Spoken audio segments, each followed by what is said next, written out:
Ladies and gentlemen, boys and girls, welcome back. Be you Clydeside, Stateside, or worldwide, it's time for you all to rise up because we have a very special show. We are back with episode 44 now of the Scottish Falcons. And I'm joined, as always, by my co-host with the most, the Dynamo of the team, Des Stevenson. And let's start off nice before we kind of really get our knuckles into things. Yeah. But how are you feeling first off, Des?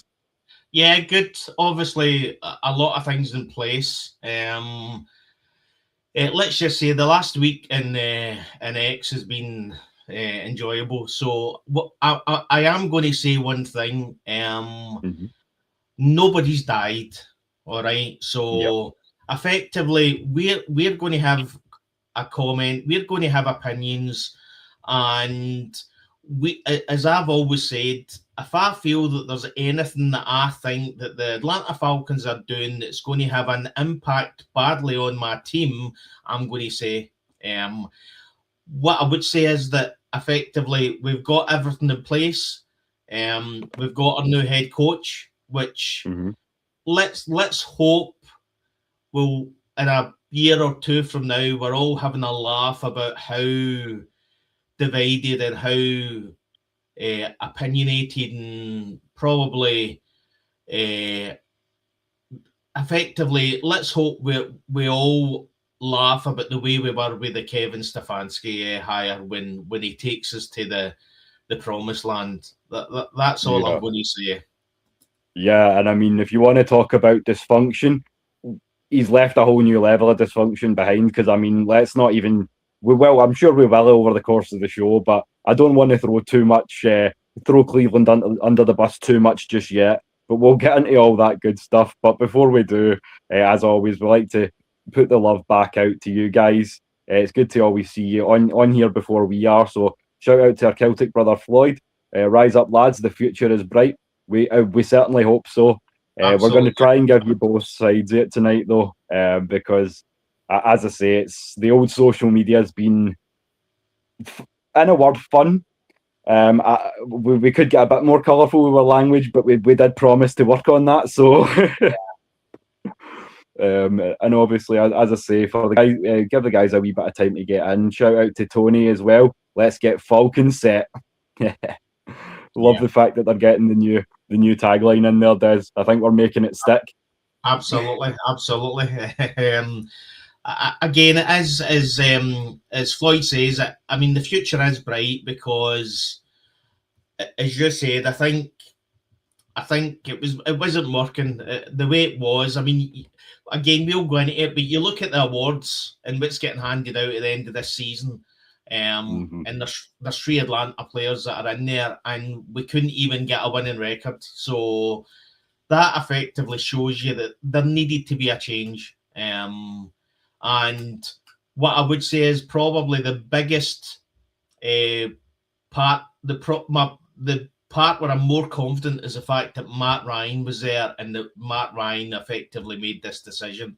He doesn't do anything rash. And that's probably where I've got my confidence. I've got my confidence in Matt Ryan more than anything else in any of the appointments. So let's hope it's going to be bright. Let's hope it's going to be positive. What I would say is that the appointment has got the Falcons fans quite split. That there is a lot of people questioning it, and there is a lot of people that are effectively all in now. I'm going to say, I hope and I pray that Kevin Stefanski does take us to the promised land. But what I would say is, if there's anybody out there that have got doubts, then that's fine. I was looking at Clint Kubiak, and I'm pretty sure that if we'd have took Clint Kubiak on, then there was going to be doubts there because he's never been a head coach before. So anybody that out there that says that appointing a head coach is a guarantee, nothing's guaranteed. This could be phenomenal. It could be horrendous. It's the Atlanta Falcons. We just don't know. You know what I mean? But What I will say is we are open to all opinions. We are open to all opinions. Whatever you feel, if you think that Kevin Stefanski is the best thing since sliced bread, then say it. If you have any doubts, you won't be attacked for it. We won't question it. The full Falcons fans, we're all passionate. We want what's best for this team. And effectively we went from Arthur Smith, who was a failure. We then went to Raheem, who was a failure. That's 5 years. And then you look at effectively the last probably 2 or 3 years of Dan Quinn. I mean, we're hitting a decade where without playoff appearances and that, so we are going to be doubtful. We are going to question everything that's happened because it's the last 10 years. It's not been right. So yeah, couldn't agree with you more there, and I feel like that was a wonderful sentiment as well, Des. Like, we can't make it clear enough that yes, there will be certain people or certain parties within the Falcons community who want to take their narrative and dictate that it's the only narrative. I'm going to tell you here, as someone who's been doing this for 3.5 years now, that you're going to be wrong. As a fan, as a content creator, you're going to be wrong a lot. And what you need to do is you need to have broad shoulders and realise that it really ain't that deep. At the end of the day, we understand that it all comes from a place of passion, and as such, that's why it's such a pleasure for us to do these shows and also to provide a platform for you guys to come on, have your say, have a little bit of a laugh and a joke with us as well. But at the end of the day, it's something that we're going to close the show up with as well. But we would like solidarity here. We'd like to obviously say that obviously we didn't have a choice. None of us had a choice in who the head coach was going to be. But all we can really do now is double down and support him, support this new GM, whoever that's going to be. And we're going to break down some of the candidates as well. I can see some of you guys down in the chat, Georgia, Texas boy as well, just basically saying about Cunningham, Weidel and so on. We're going to break some of that stuff down. Can also see a great question here, saying a comment rather from C. Duttlinger saying Stefanski's going to run a lot of 12 personnel, which I love. 2 wide receivers, 2 tight ends, and Bijan. We're going to run and play action all day. And it's interesting that you should say this. And I don't often like to shout out the enemies, but I was watching Cam Newton last night in regards to beating quarters, which is what you basically call when you have a nickel. Your Sam backer is essentially your nickel back. You can interchange that, but cover 4. And it's ways to exploit that and all that good stuff. The best way to do that seems to be from 21 personnel, but you can still do it through 12 as well. And I know from what I've seen as well from Avian's video as well, so shout out to Avian, that there's going to be a hell of a lot more adjustment. I said to Des not long ago in the private message in Facebook, I sent him, well, at least we might come into games with a plan B now, which will be refreshing compared to obviously Zach Robinson. So, but I'm glad that he's off the books. He's Tampa Bay's problem now. But I mean, how are you feeling about the offensive scheme that they're bringing over, Des? Let you get into that a little bit. Yeah, I mean, when he was again, we'll discuss it. When he was appointed, I was quite. I mean, I had said last Saturday in our show that he was probably my third choice. And when he was appointed, I thought, well, I mean, you just look at his record now. What I would say is I put, and I'm going to call this out, I put a tweet up on X, or an X up on X, whatever you have to call it. And I had said that forget the circumstances. His record in the last 2 years was 8-26, right? Yeah. Now, I wasn't, the point I was trying to make was the fact that just about every Atlanta Falcons fan was screaming that Raheem Morris had a losing record. And we then appoint a head coach that's got a losing record. So yeah, I'm going to pull that up just while you're speaking, Des, because I mean, even when you break it into percentages, it gets even more apparent. So there you are, side by side. Raheem Morris, 16 and 18. I'm going to take the comment off so you guys can see that there.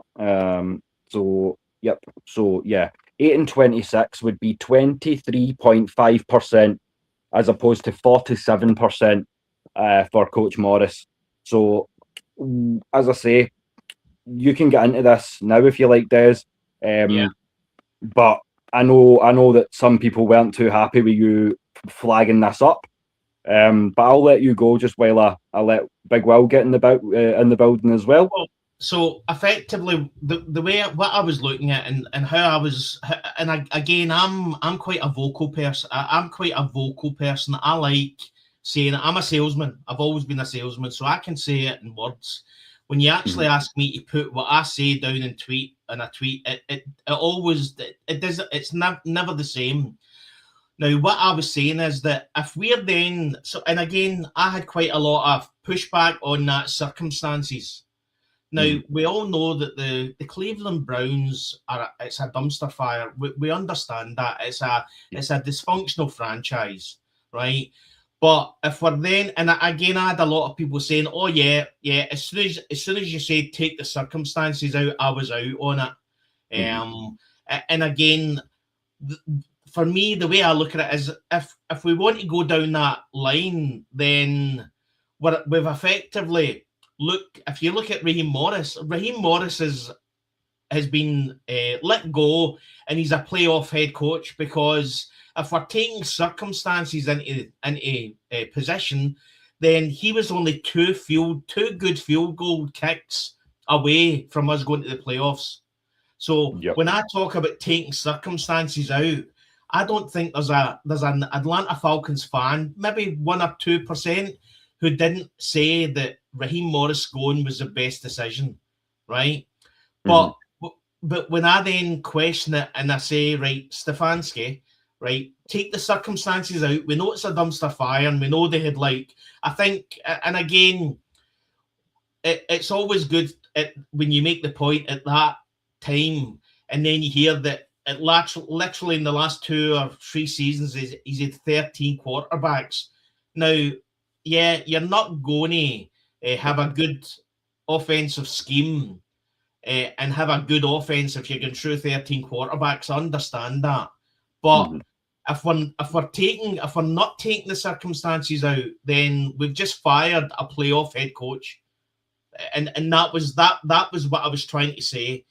Raheem Morris effectively, if Young Waku had kicked that field goal against Tampa Bay, and then I think Parker Romo missed one. I think was that against New England Patriots. I'm not sure. If they 2 field goals go in, we've got a 10-7 record, and we're going to the playoffs. Yeah, you know what I mean. But what I know what you mean. But what upsets me is that in this fan base, you either have to be all in or out. And all I was doing is I was questioning that we had appointed a head coach that in the last 2 years had literally a record of 8 wins and 26 losses. Now again, it's the way to look at it is, he's had coach of the year 2 years. He took Cleveland Browns, who are a dysfunctional franchise, to 11 wins in 2 seasons.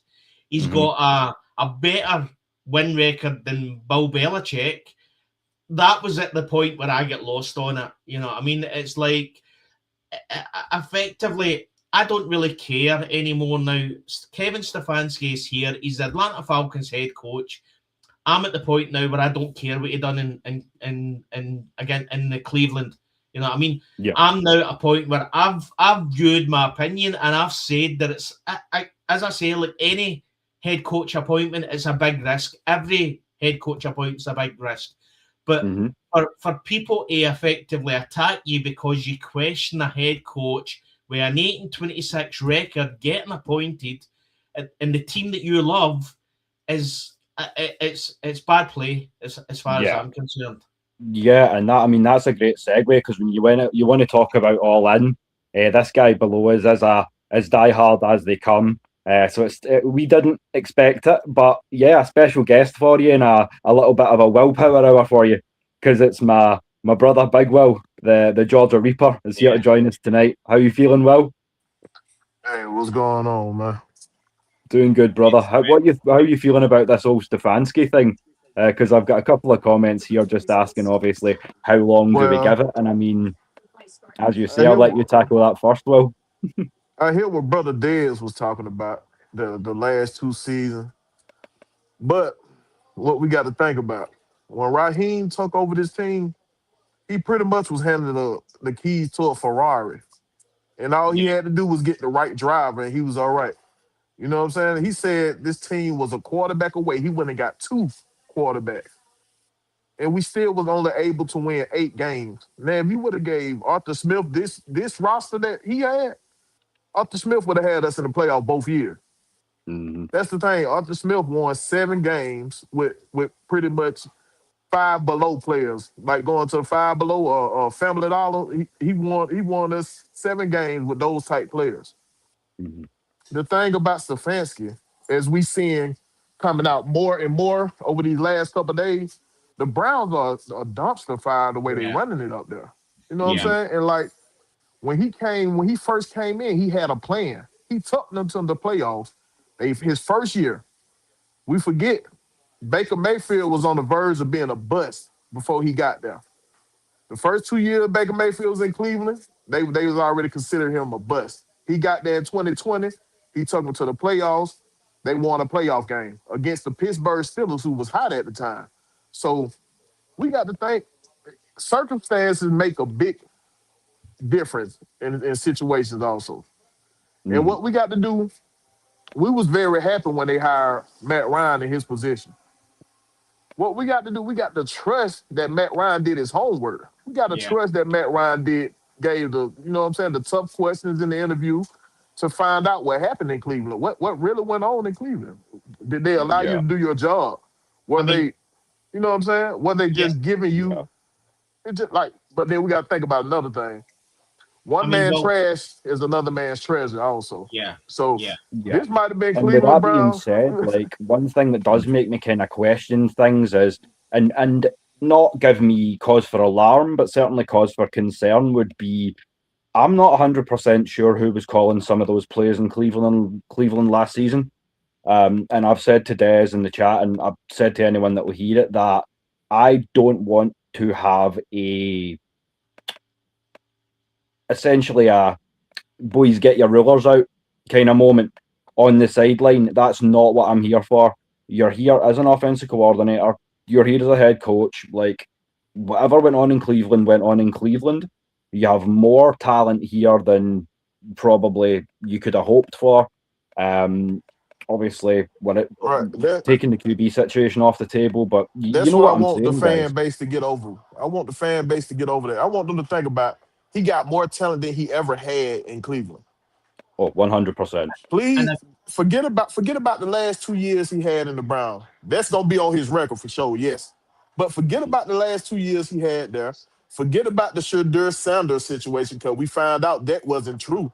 He had a certain game plan laid out for all his quarterbacks that he had. that's right. Yeah, And even Yep. though Shadur Sanders wasn't the starter, he set aside time to get this man up to date on the offense. So let's try to forget about all that. Stop saying that he's racist. The man coached 5 different black quarterbacks in his career at the Browns. That don't sound like a racist quarterback. Coach to me. But No. stop using all these side notes and all, man. Just sit, relax, and let Matt Ryan do what he was hired to do. Trust well, that Yep. we.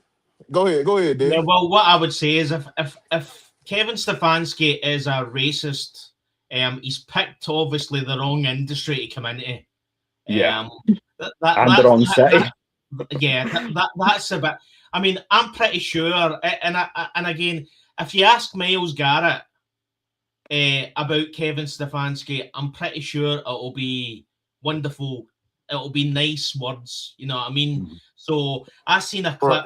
clip from one of the games, and you see Miles Garrett standing right behind Kevin Stefanski when he's given the celebration coach chat, and you can see and again, you look at the leaders in the changing room. That's the ones you look at to see whether they're all in.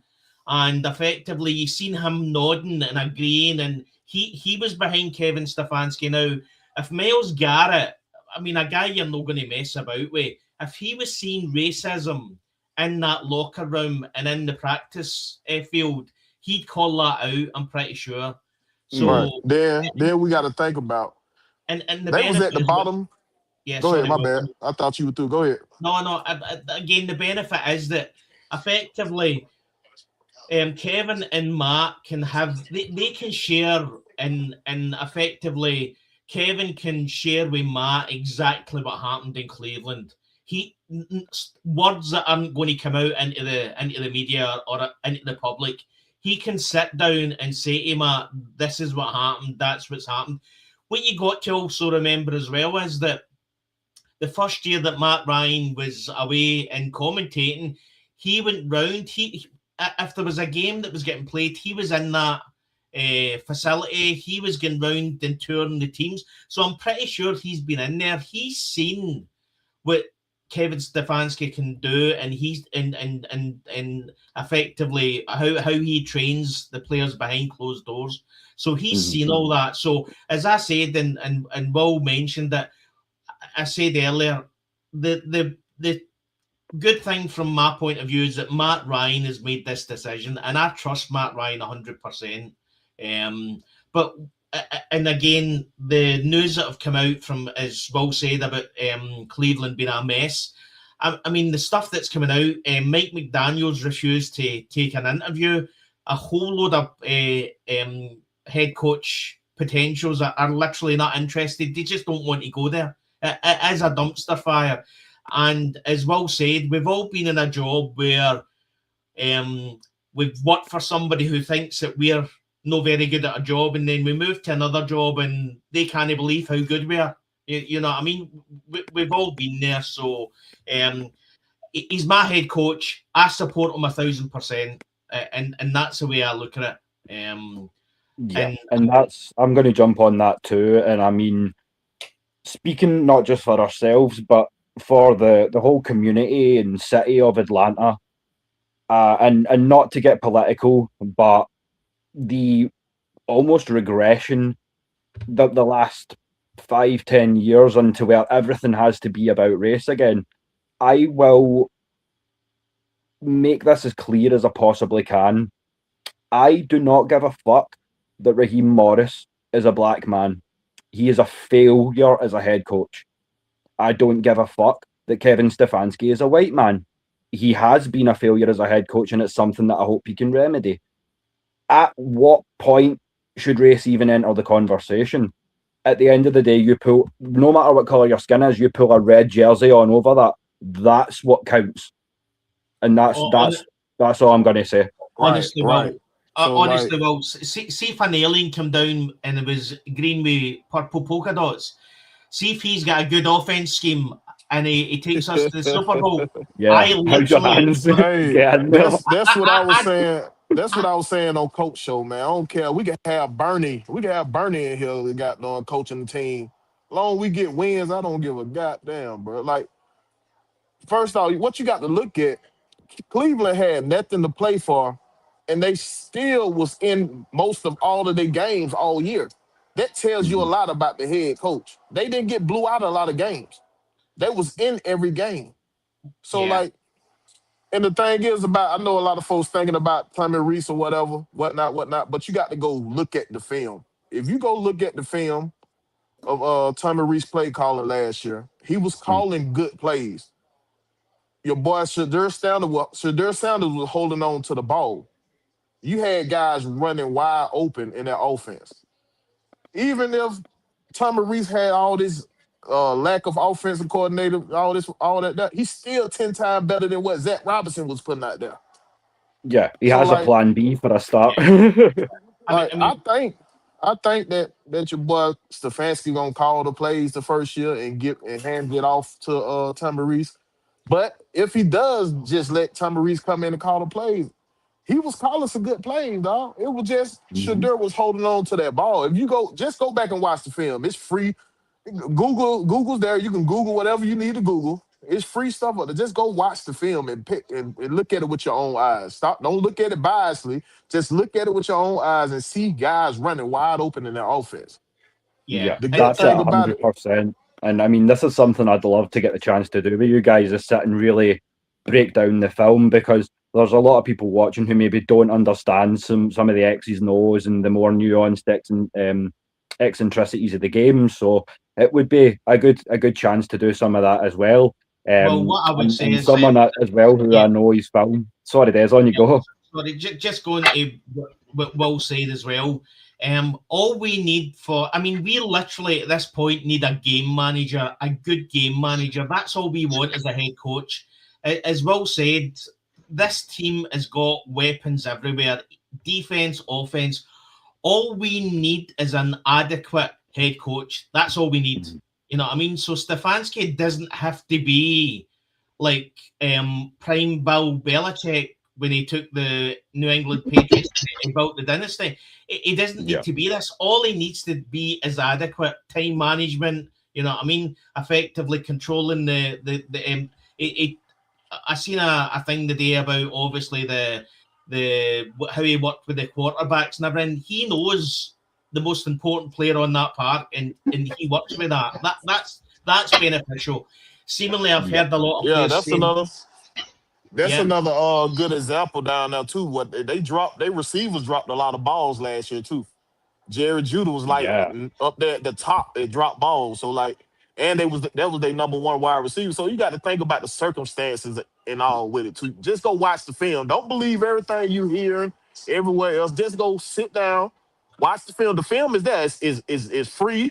Just watch it. Just look at it and see what you see. You tell me. And as you boys say, there's only so much you can get done when Jerry Judy, who is a high band 3, is your number one. There's only so much you can do. But as I say, another special guest and a frequent flyer, because as I say, he tries to get on as much as he can, share time with us, and a huge congratulations as well, because he's just became a new grandfather for the first time. So welcome back. Great to have you on again, Emmanuel. Yes, appreciate it. I appreciate it.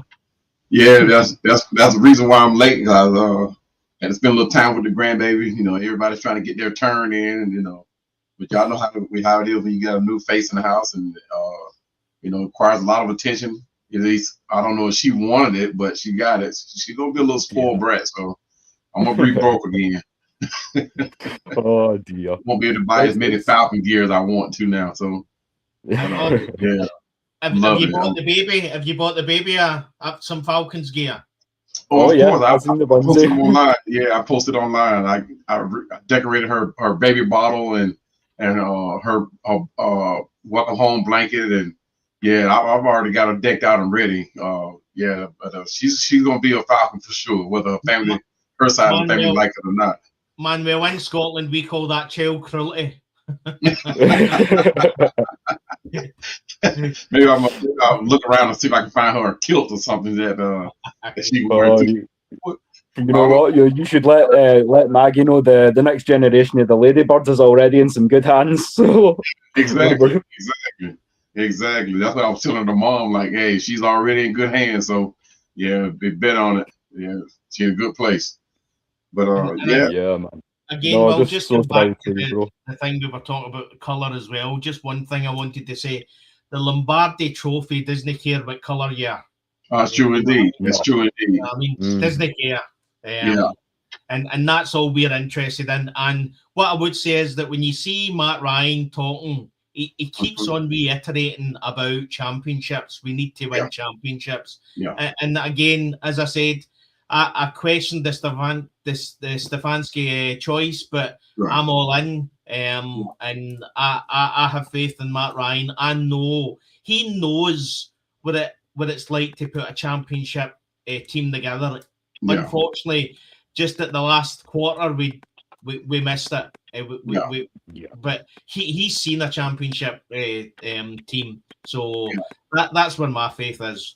Yeah, and here's a good point too from our brethren out west in Arizona.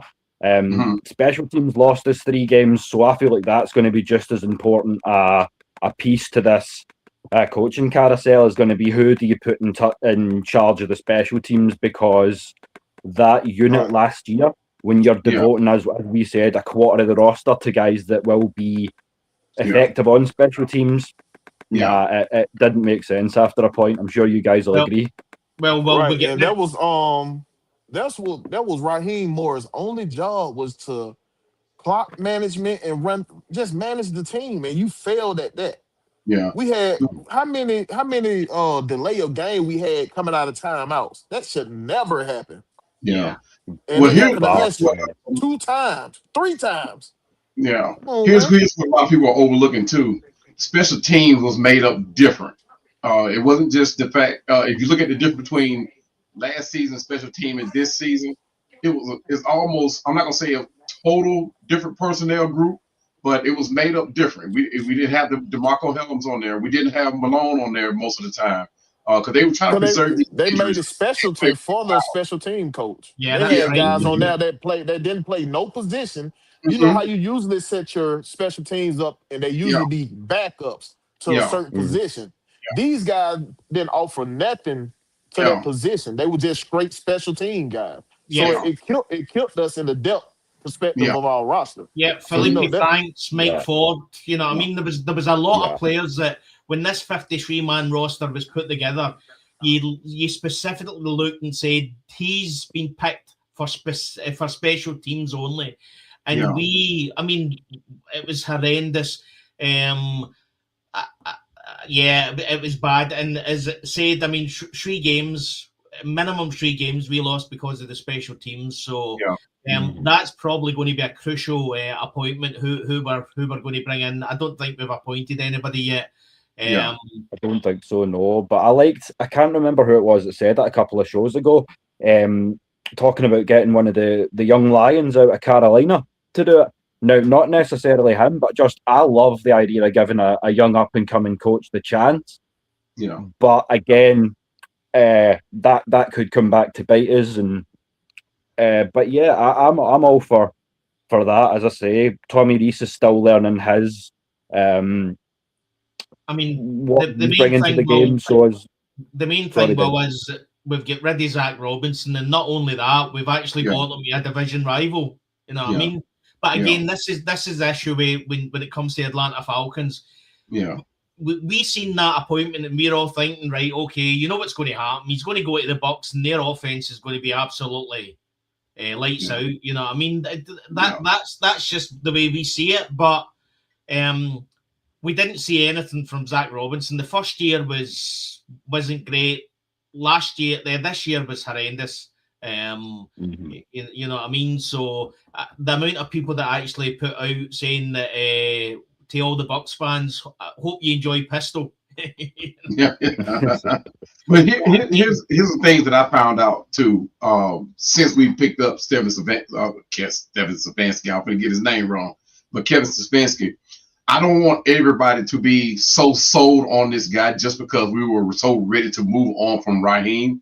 And I understand that we were ready to move on from Raheem, but I don't want everybody to think that just because we pick anybody to do it, they are the right person for this job, right? Because for Stefanski, true, we are a better team than the Browns, but we aren't much different in the drama and the problems that he's facing, that he's going to face.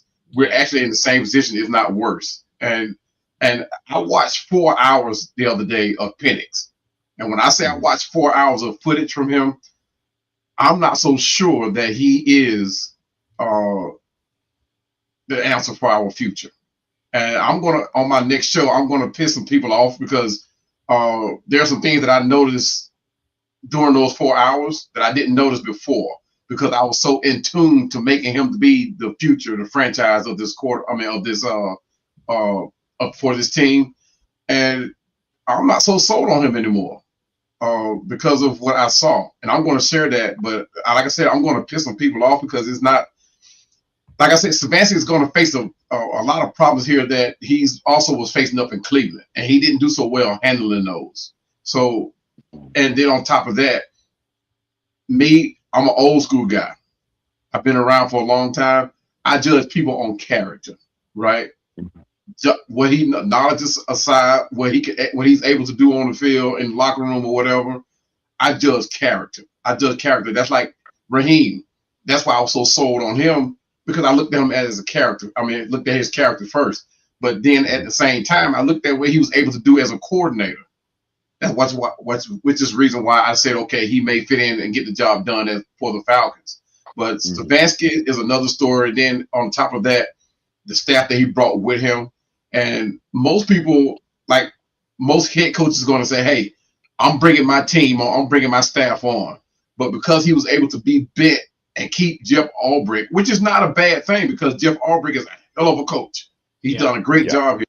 But most people who believe in their program are going to want to bring their people in to uphold that program. As a head coach, I want you to stand up and say, hey, I don't care how good somebody is. I'm bringing my staff on because I want to see my plan through. I don't want you guys to interfere with that plan. You guys hired me to bring my plan in to make this team better. I'm bringing my personnel on to do it. Now, the fact that he was able to be persuaded to keep Jeff Ulbrich, that is outstanding. I love it, because Ulbrich fits the plan. But at the same time, I don't want my head coach to be bent. I want him to stand firm, stand tall for his team. Manuel, that's probably 100%. That's probably one of the red flags that jumps out with me with Stefanski, and is the fact that in the last 2 seasons now, if you're a head coach and you believe in your offensive scheme, you're not going to then midway through the season hand it off to somebody else. You're going to stick to that. Yeah, exactly. The biggest issue I've got is that in the last 2 seasons, he's handed off the play calling to his OC. And that worries me a small bit. So effectively, that's a confidence thing for me now. What I would say is that maybe at that point he had maybe gave up in Cleveland. Maybe he's just waiting to get fired. We've all been in that situation where we're in a job we don't like. It's not going to go anywhere, and we just want it to be over with. Maybe it was at that point. We don't know. Maybe this appointment will revigorate him and bring out the 2020 or the 2023 Stefanski. Absolutely. But as you talk about character, the fact that he has had to hand over his the play calling and his choice. Now, again, that's a good, from a character point of view, that's a good thing as well, because you can have such an ego that you continue to do the wrong things without making changes. That's the problem I'm having. It does see if yes. Yeah, sorry, mate. No, sorry, I was just going to say it's an interesting narrative that you should say that when you're talking about strength of character.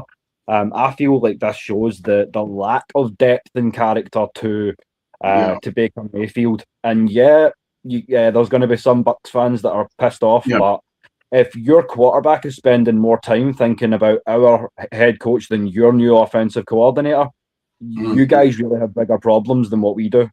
And see, that's the thing too. How I feel with it. And a lot of people are going at Baker Mayfield for that tweet, but at the same time, everybody knows who Baker Mayfield is. Baker Mayfield is nowhere threatened by Stefanski at all. That is not the point. The point is, whatever happened up there in Cleveland, we'll never get the full story. Of course, everybody's going to say Baker Mayfield cried like a baby and didn't get what he wanted. Well, you already got the full story coming out now. He said he wanted him. He got the full story already coming out. So, but see, here's the thing too. Will, I'm going to cut you off, but when you look at the background of that young lady, I wouldn't put too much stock in it, because something told me when I was listening to her press thing to research her, and I did that, and I looked back at her background. She is not on the up and up. That's why I always judge people on character first. Outside of your skill level. From the military to my job now. What make you not like Stefanski though? Besides the last 2 years, what make you not like Stefanski? Well, he hasn't proven nothing. Two coaches of the year not proven playoff appearances. people are saying, hey, he got 2 playoff appearances. That's 2 playoff appearances that we didn't get. That's so big. We were facing 2 different animals. 2 playoff appearances with the Browns, though. That's a big. Yeah, we know how shitty the Browns.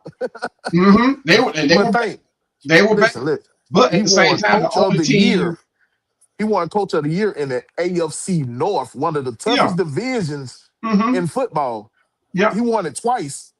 Yeah. So we can't skip over that because of the bad 2 years he had last time. We got to know the Browns have they tell you how bad the Browns were. The Belichick and Stefanski were the highest winning coaches in their history at the Browns. Right. That show you how bad the Browns coaching staff is. If coaches leave there and become better coaches once they leave there, that shows you everything you need to know right there. But that's not what I'm leaning on. That's not what I'm leaning on. I'm leaning on I trust Matt Ryan. I'm trusting Matt Ryan to do his homework, saying that he did his homework before he made his hire.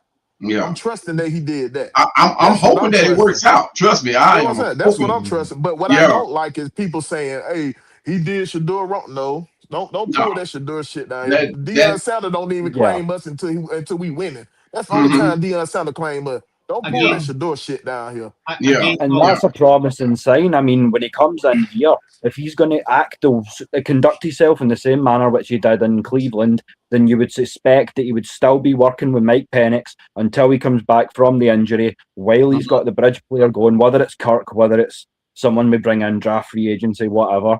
But I'm with y'all boys. I just hope that he can get it all together, because I do love that comment. And I mean, if he can get the Super Bowl in Atlanta, there's a whole lot of fried chicken in your future.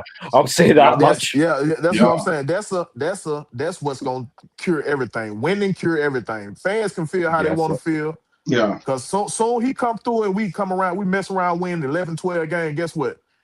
You gonna hear birds chirping outside. That's all you gonna hear. But I'll tell you what though, that's what I want to happen, Will. That's what I want to happen. I want Stefanski to make me put my foot in my mouth. I want him to do that. But now, I'm not against fans feeling down about this coaching hire, because I understand. You know what I'm saying? So like, what we do know when you hiring coaches, is always gonna be a flaw anywhere. You're gonna either hire somebody who never been a head coach, or hire somebody who got a losing record as a coach, because somebody with a winning record is not available at this point. You're going to have to trade for a coach with a winning record.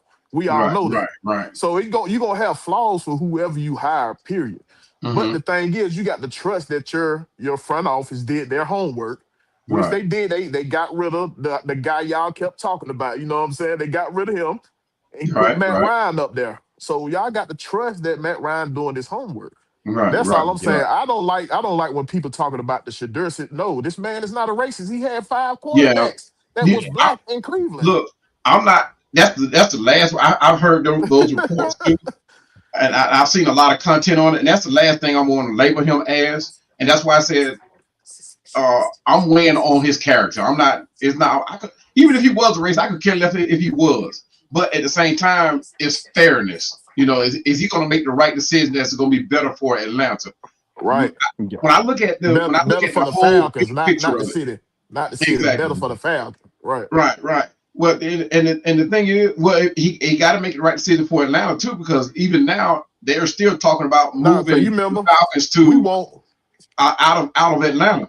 So we don't want to give them ammunition to say, hey, the fans are not appreciating the Falcons, so let's move them out of Atlanta. I don't want that to happen again. Right, that's what I'm saying. They complain so much about what Arthur Blank doing. You don't want him to be like, okay, shit, I go out there to call with the Braves. Yeah, exactly. We'll go out there with them or something. Like, come on, y'all don't want him to do that. Like, or even further up north.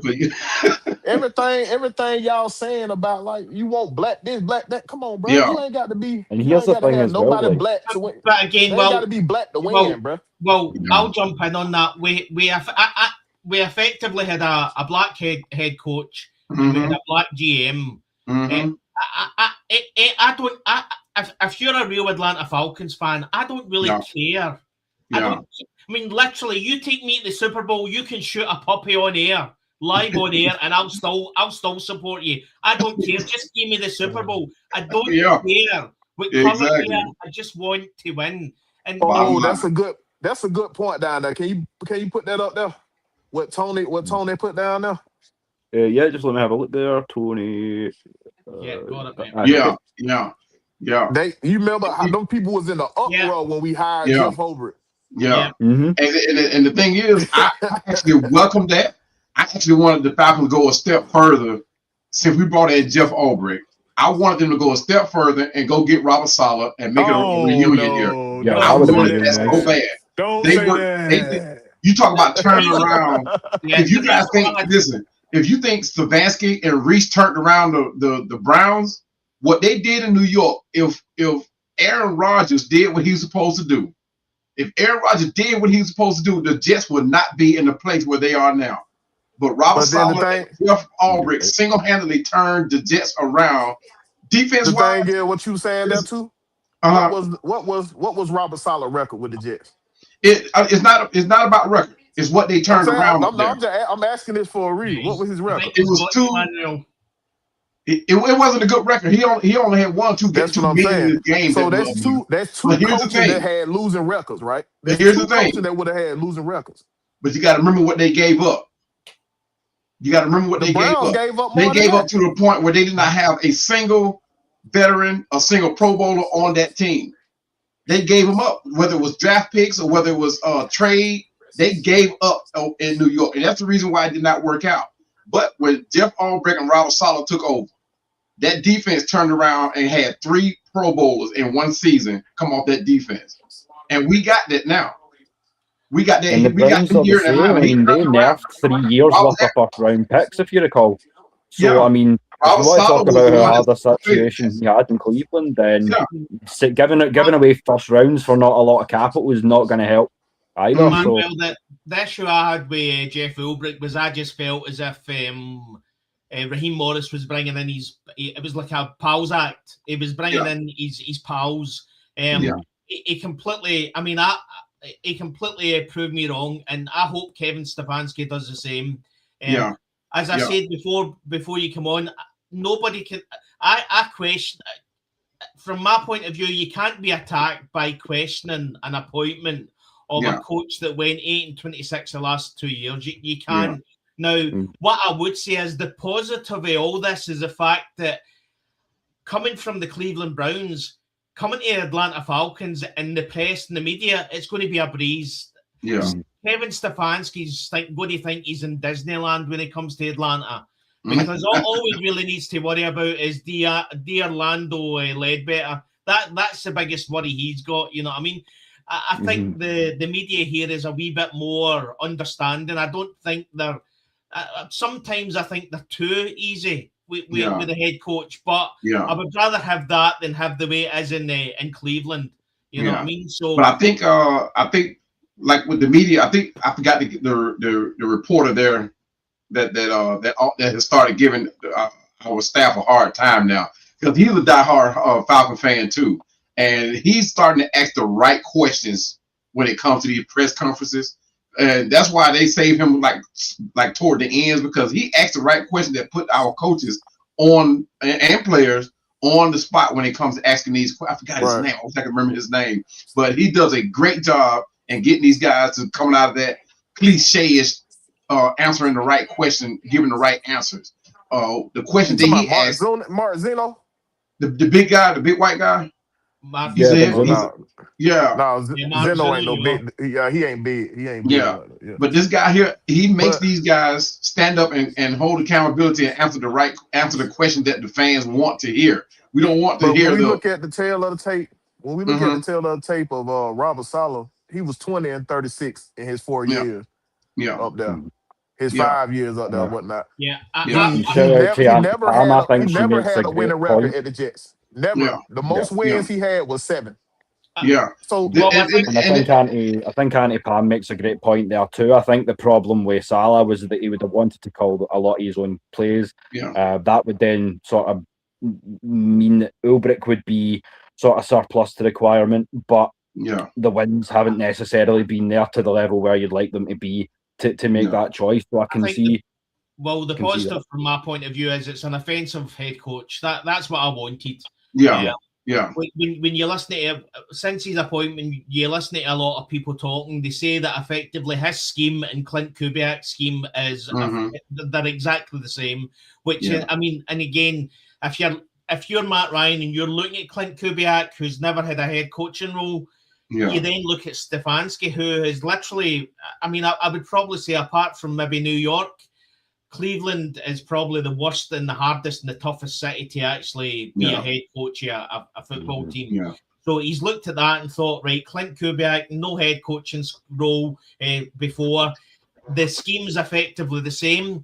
The other thing that everybody has to look at as well is, and we maybe talk about it later, is Kevin Stefanski coming in and the fact that in 2019 he was around Kirk Cousins.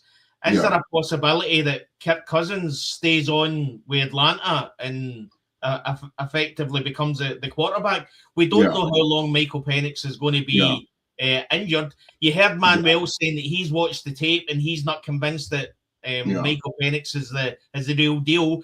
I would probably go the opposite and say I think it was more on the calls and the play calls that Zach Robinson was calling. I think Zach, again, we questioned this in quite a few of our shows. Zach Robinson was calling plays, assuming that Michael Penix had been in the league for 10 years. Yeah. He literally was calling plays for a veteran quarterback, forgetting that Michael Penix was still in the game number, was still a rookie. It was still his first year, really. That was, and I honestly believe that. And the positive is Kevin Stefanski tends to have a simplified system for the quarterback. Is what Michael Penix Jr. needs. Michael Penix Jr.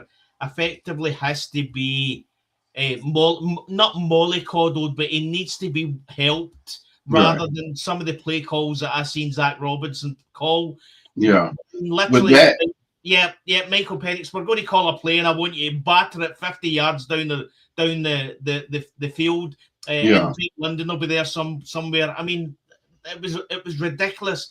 And again, that's the other benefit of Matt Ryan as well. I actually seen Matt Ryan talking about Michael Penix, talking about how they need to get away from these big play calls, expecting Michael Penix to batter the ball down the field. And again, that's only what I would say is we're going to find out if Michael Penix Jr. is a real deal, because he's going to get the support that he's needed that he didn't get with Zach Robinson. Right. I want to see him with a competent... because I mean, if you break it down, look at the QB mentor program that he almost had through Vic, through Ryan, and down on the MPJ. Now that's an official narrative. He is the president of football.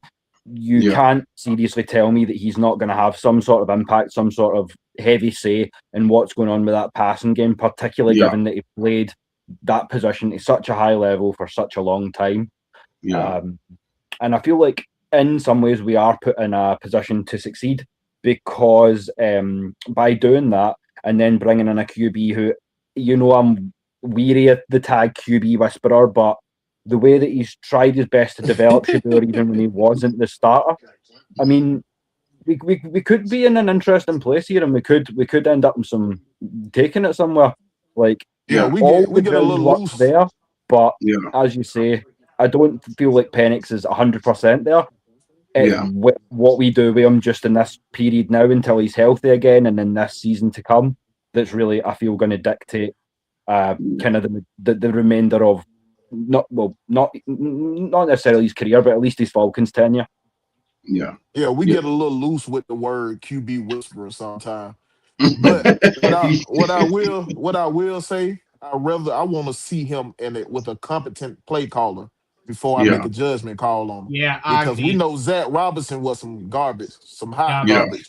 So I want to see him with somebody who knows how to call plays before I make a judgment on. I want somebody to put him under center. Like, you're in the NFL, you gotta play under center. That's period. You can do pistol, you can do shotgun, but you gotta play under pistol in the NFL. I mean, under the center in the NFL. The defenses are too good for you to just play shotgun. You can't do it. Defenses are too good for you to do that. So you got to be able to do heavy play action and all this type stuff. So I want to see him with a competent offensive coordinator. Then I make a judgment call on him. So when he come back, and this offensive coordinator, this head coach got time to break down his film and whatever. I guarantee that he doing that already. But Mm-hmm. break down his film and find out what kind of guy he is, then I go from there. But I guarantee they're gonna bring competition in here also. So that's what I much know they're needed. gonna do. They're gonna bring competition in here. Much needed. And I'm with you on that. Y'all hit it on the nail on the head on that one, or hit the hammer on the nail with that one. I think Terry Fontenot and Raheem Morris, I think they did the homework on Penix. I'm not doubting that at all, but I don't think Zach Robinson did. I think Zach Robinson thought he was gonna be able to come in and just call whatever and get Penix to to perform at the way he wanted. And if you don't develop Penix needs development. And I'm telling you, I'm going to piss people off with that Penix show, because it's some things that I noticed in those 4 hours of film that is telling me that we have our work cut out with Penix. That's not saying that he can't be transformed into the quarterback that we need, but he has to be developed. He has to be shown the right way. And I think they need to take TJ Yates and make his sole responsibility is developing Penix. Get him off that wide receiver position coach thing. Make him and DJ work with Penix from till the time he gets back until all the way, even now while he's on the crutches, and through camp. Work with him, develop him, because he needs it. Because like I said, when I share it, people are going to be like, "Oh, I hadn't noticed that," but in those 4 hours of film, and I'm talking you, and I sat there and didn't do nothing but watch Penix the whole time. It's because I'm trying to figure out, will he be here? Because Dylan Gabriel is Stefanski's guy, and there's an opportunity that he may come here. Even though he's on a rookie contract. Yeah, he's left-handed as well, which makes sense. Yeah. The other thing as well, what you said about TJ Yates, the rumors are that TJ Yates is going to go with Zach Robinson to the Bucks. Well, we need somebody that's going to develop Penix. To be 100% honest. Yeah. Bye. To be honest, and again, this is where I would say we needed a clear out. We definitely needed a clear out. Yeah. What I would say is, if you look at where Zach Robinson came from, he never really had a scheme, or he never seen a scheme that was centered around a rookie quarterback. Yeah. You know what I mean? Yeah. Him going to the Bucks is probably beneficial for the way he wants to play the offensive scheme, because Baker Mayfield is a veteran QB. He'll get away with a lot more. But that was a big issue for me. TJ Yates, if I don't see TJ Yates in Flowery Branch again, he's been here a while, so you know what I mean. At some point, you need a clear out. Yeah. The other thing to look at as well is we brought on Brian Callahan, which, as far as I know, is an offensive line whisperer, one of the best in the game. Yeah. So again, that's beneficial. That's going to help develop. That'll be beneficial for the quarterback. It'll be beneficial for the run game. You know what I mean? There is a lot of positives that is coming out of this. But what I would say to Will, that obviously is all in Stefanski, don't question anybody that's been I've been a fan of the Atlanta Falcons since 2008. Probably you guys are old guard.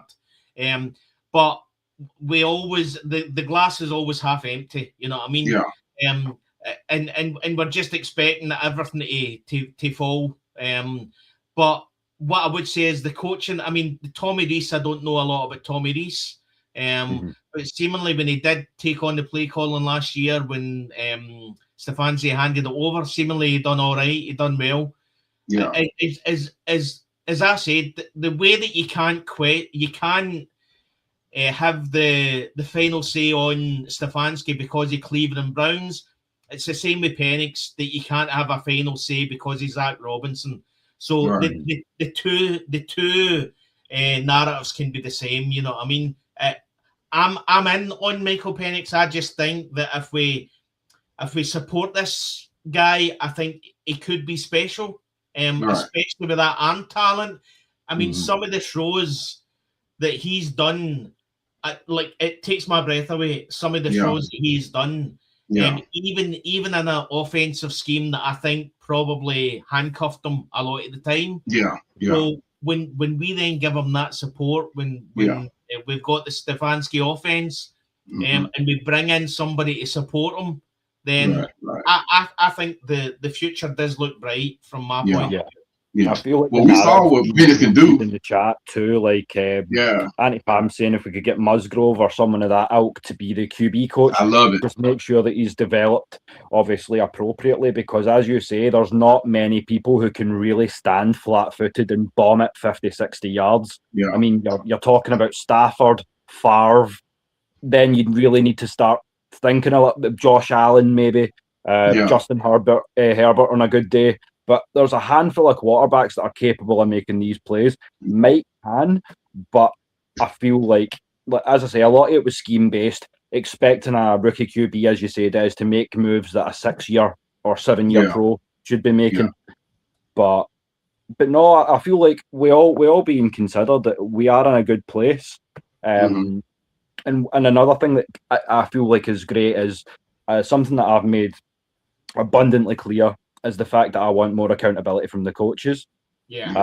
Obviously now we've brought in Jacqueline Rodgers, who's going to be essentially, I think they're calling it now, manager of coach, like basically responsibilities. So she's going to be in charge of like what the coaches are doing. As I say, it does make me want to, if I may take you back to last season. She's basically like a secretary. She's gonna make sure, the interviews and stuff, when they got interviews and stuff set up, they make sure they got everything set up, like film, work, whatever. It's a secretary job, but it's just a fancy name. If you go look at her job responsibilities, you know what I'm saying? So whatever the coach need to set up the interview, whatever, you know what I'm saying? Stuff like that's what she's doing. Yeah. Well, because that does cause me concern, because what I was hoping for was be someone who would make the coaches accountable, because it made me think back to last season. That's Matt Ryan. That's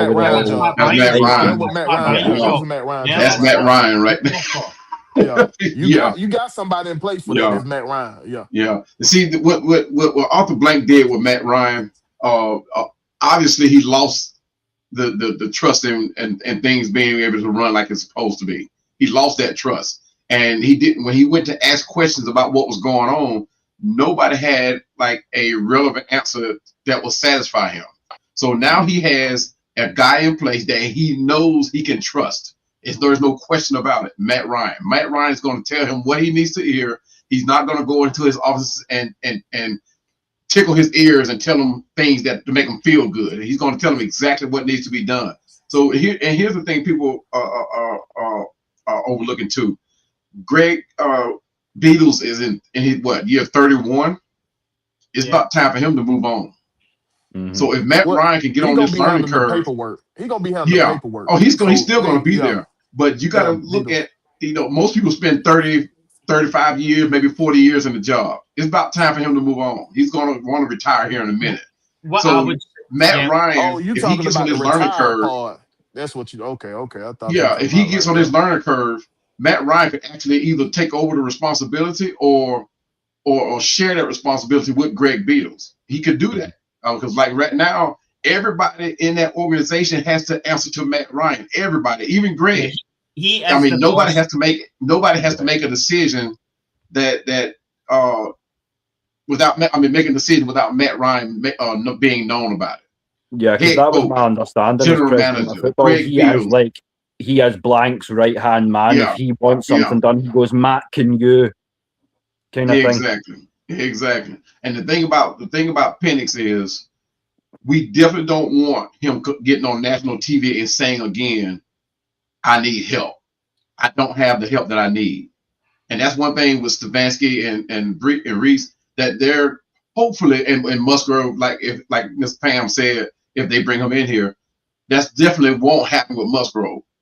He would definitely have the help that he needs to develop, And another thing that's going to probably be taken away is we won't have our players lashing out in tweets. That's going to be done with. I think there's going to be more of an accountability with Matt Ryan. I don't think he's going to say, he's going to put a cap on what you can and can't say. It's not going to be one of those tweets like with Drake London when he tweeted out. It's not going to be no more of the lashing out on the sideline like Drake London did with TJ Yates, even though he may have had reason to lash out at TJ Yates. that's done with. That's not going to happen no more because that went out on national TV. And that's one of the things that the Falcons have never been used to. We have never done that. Winning or losing, we've never had the drama to deal with that type of stuff. That stuff is going to seal under Matt Ryan. We're not going to – I think there's going to be more of an accountability with his staff, how that transforms into performance. Who knows? Hopefully, we hope it errs on the side of greatness, because we want the best for this football team, right? But we want the performance side of it, you know what I mean? That was the thing that I liked, because one of his former players was asked what kind of person that Kevin Stefanski is, and he came out and said he doesn't joke. He's not really one of the kind of guys that jokes about. Bearing in mind that we've seen Raheem Morris kissing a guy in the back of the neck. Yeah. At half time, when we've got a losing record, absolute ridiculous garbage. So seemingly he's not he's not a kind of jokey person. It's all about the job, doing the job right. Mm-hmm. You know what I mean? And that's what I want. We all know Matt Ryan's the boss. Matt Ryan is in control of everything. Whatever Greg Beadle says or whatever, Matt Ryan is the boss. You know what I mean? And again, that gives me the confidence that in this Stefanski pick, because effectively we don't know what happens behind closed doors. We don't know what's happened in Cleveland Browns. What I would say is when you see all these coaches that are effectively knocking back, getting an interview with Cleveland Browns, it's now come out saying that they have to write a summary and write a report. I mean, just so, as I said, the fact that you can't question Michael Penix based on being on Zach Robinson's offense scheme, again, you can't question Stefanski. He lasted 6 years in Cleveland, and that's some. And the other thing I would say is that he signed an extension his contract. Right. You know, I mean, you're going through all that garbage, and I think seemingly last year he was told that he would get more control on player development and player choices, and then that all went out the window in the draft last year. Seemingly, that's what all happened. Yeah. Well, with that being said, one thing I am interested in is to see what he does with Charlie Werner, because he's using tight end 2 quite effectively. This being Tommy Rees in the schemes with Harold Fannin Jr. in Cleveland. So I'm intrigued to see Charlie Werner maybe get the ball in his hands a little bit more. And that's we will see that. Yes, we will definitely see that. Yeah, they run a lot of 12 and 13 personnel, so you will see more tight ends touching the ball. Again, we said in one of the shows that the Zach Robinson offense was predictable, and then there was a few times during one of the games where Kirk Cousins threw Charlie Warner the ball. Now, people forget Charlie Warner was a pass catching tight end in high school. Yes. So he's just there, you know what I mean? And what I then said on one of our shows is if you want to be less predictable, don't show it to your Kyle Pitts, show it to Charlie Warner. They'll not expect that. And the thing is, what teams did, he got so good because Georgia made him an all-around tight end. He got so good at blocking, they forgot about that this man can actually catch. Yeah, exactly. This man can actually catch the ball. So, that's what I like about Zach Robinson, man. When you had certain plays, when Tyler Algier coming out there, you knew he was going to run it because they badly threw him the damn ball. So it was just like, come on, man, you got to be less predictable in your play. And that's why, and you're right about that. You're exactly right. And that's why I'm not afraid to move on from Kyle Pitts, because I don't need my tight end getting 1,000 yards. I need my tight end getting the right yards. You know what I mean? Because we find ourselves in a lot of third down situations, and Charlie Warner is that guy. Teagan, the other tight end that we have, he is that guy. These are third down tight ends. These are tight ends with hands, like Will said. And even Josh Simon, as Pam says as well, like he looked pretty good. I haven't seen much of him since he came out of SC, but he was a damn good Gamecock. Yeah, they signed him at a future contract. Yeah, so effectively we've lost quite a few players. That was the only downside to the head coach being fired. We lost Nick Nash. We lost quite a few of the players that we could have got under contract. But again, at the end of the day, it's a clean slate. It's not, as Will said about Arthur Smith, it's not a 2021 where it was effectively a rebuild, and we had probably half the 53-man squad on 1 year contracts. As Will said, we've brought in a coach, and we've got, as he called it, a Ferrari. We've got a Ferrari ready to go. You know, I mean, we just need competence. It's strange to say, but we just need competence.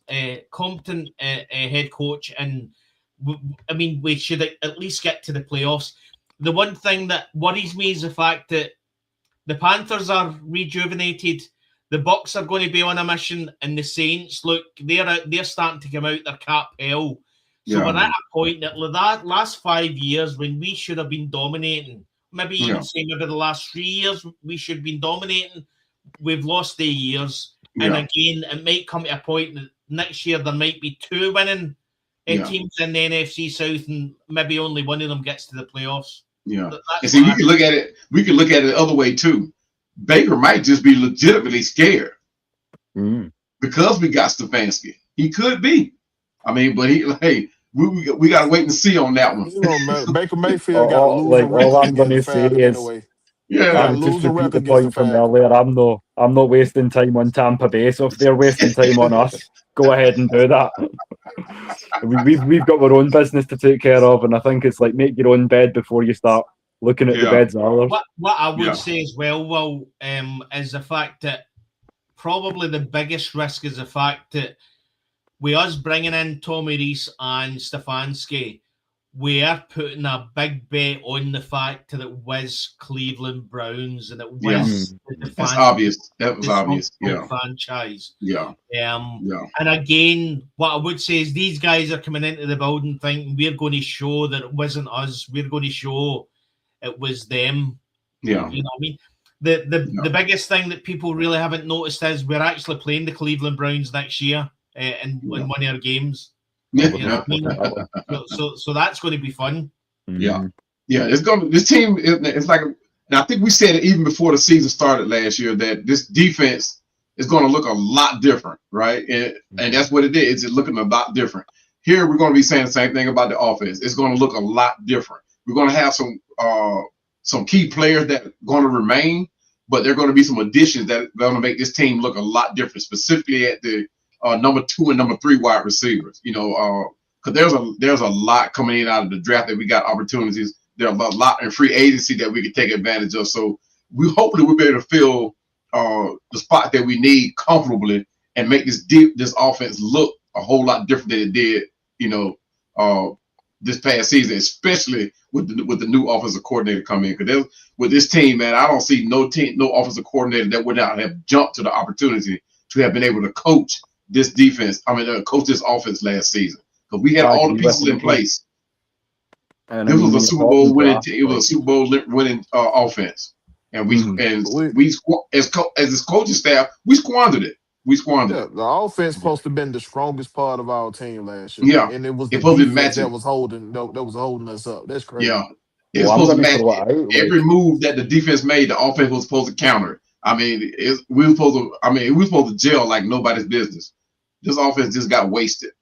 But at the same time, don't be surprised if we ain't done building this offense yet, because seeing that we're listed as the number 1 destination for George Pickens and things of that nature, I would not be surprised to see us go wide out, because I know a lot of people are maintaining that this is a weak draft class, and it depends what position you're talking about, because I feel like particularly receiver and corner this year is stacked. Like all the way down into round 3, potentially round 4, you have got team shifting quality wide receivers. Casey Concepcion, some of these guys that are down the board a little bit towards the tail end of the first round into the second. Some of these guys are going to fall, and as I say, there's no reason why we can't get, like, as I say, it feels weird being a Longhorns fan, but I'm all about those D linemen out of tech this year.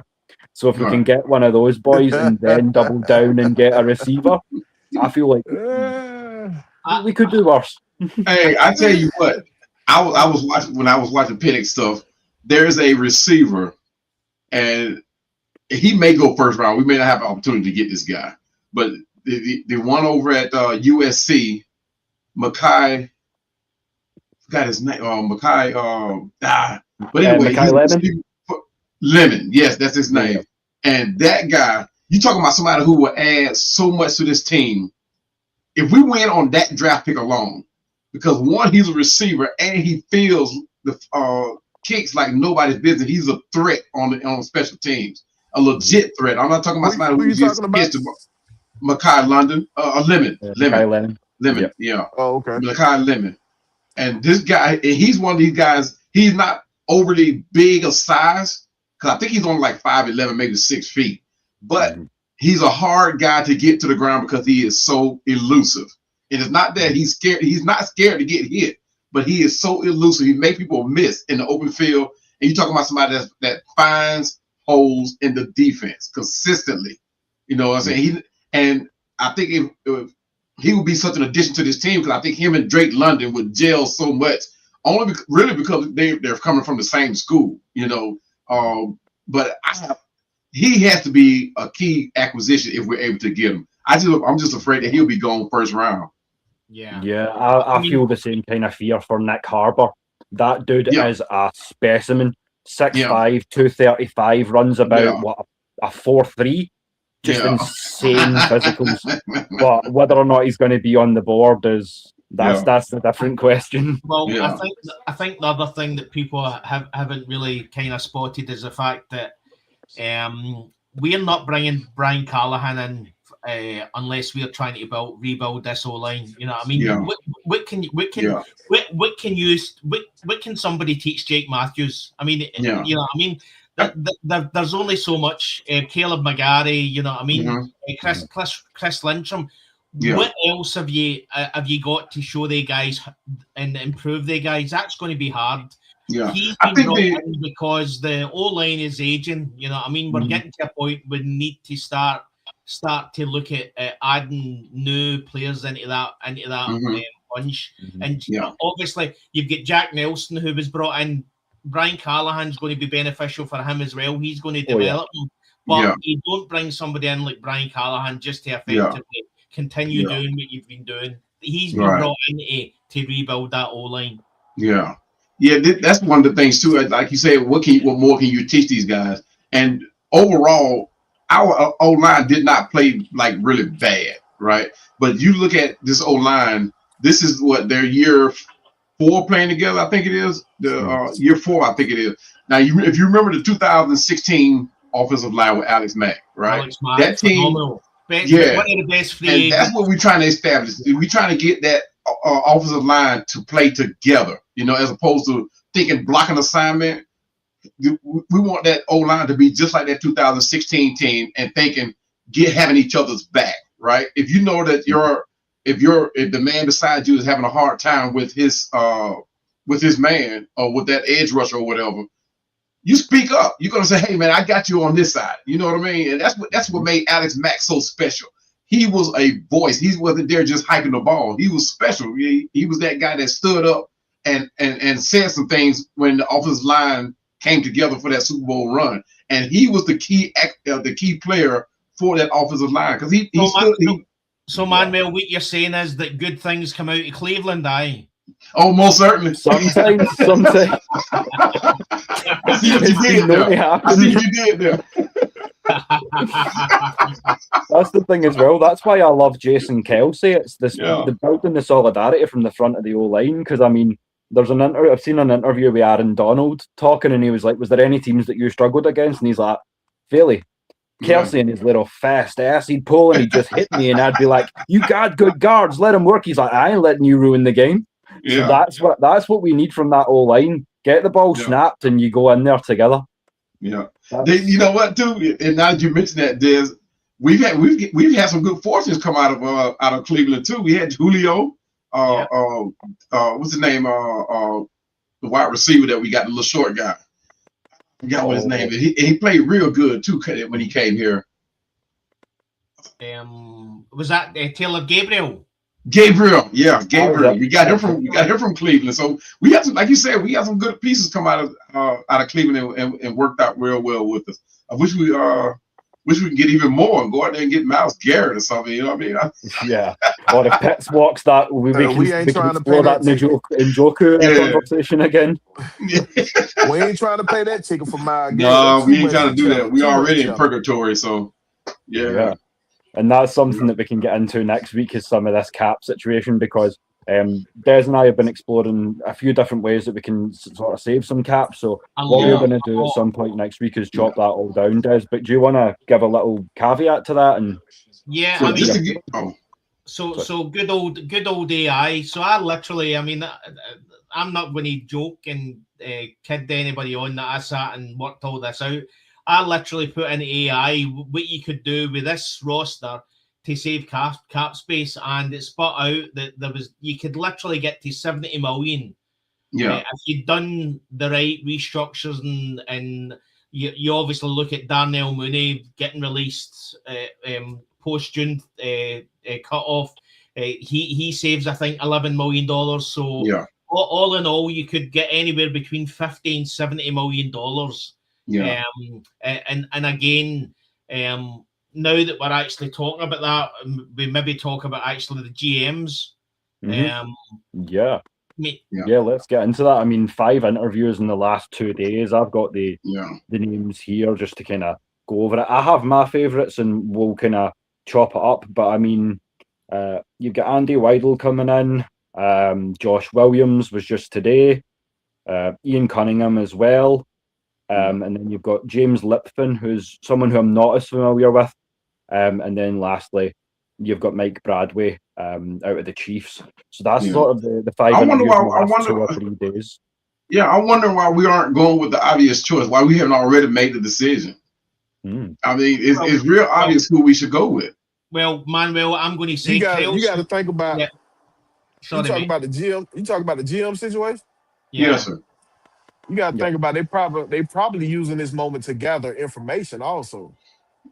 What more information can you need with not for as who you should hire, more information on how like different guys handle situations. You know what I'm saying? Mm-hmm. Guys, I'm going to jump in and say I think we've made our decision. The fact that Kyle Smith has went to the Dolphins.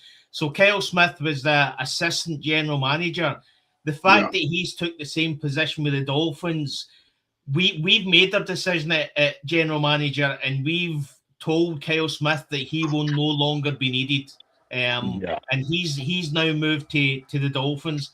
I'm assuming I think we already got the guy we want to. I'm assuming it's Ian Cunningham. The only issue I've got with Ian Cunningham is that the ego that Ryan Poles has. Like sniggering and all that when we took Michael Penix, that still lives in my head, and that I don't like that. I don't want our general manager to be like that. So if he's coming from Chicago and he's similar, I'm going to take a dislike to him, to be honest. I like Josh Williams. I think if you look at what San Francisco's done with some of the draft positions, and obviously Brock Purdy's the one that you jump out. Josh Williams is my favourite. That's probably the one that, as I say, I mean, and I know he's not won the Super Bowl, but and apart from our Super Bowl, anything that Kyle Shanahan touches tends to be better than bad. You know what I mean? So I just think on everything that I'm trying to think the guy's name, Lynch. What's his? I can't. It's gone. Sorry, that's that old age again.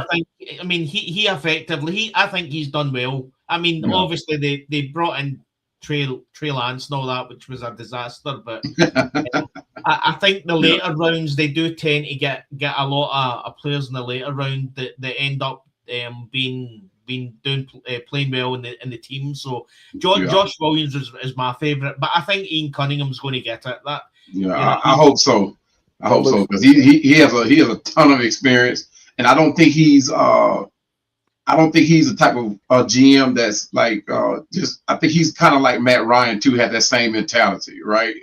And being under Ryan Poole, he has to have that mentality of not sugarcoating anything he does. right? He does everything he does with extreme purpose and for a reason, because he helped rebuild Baltimore. He helped rebuild the Eagles. So and they did the same thing over with the Bears. So he has a ton of experience, right? So I think he's the obvious choice. I just don't like how they're stringing this along, because I think like Will said, we've already made our decision. Go ahead and just name the guy. And let's get it over. Let's get down to business. Let him get to work.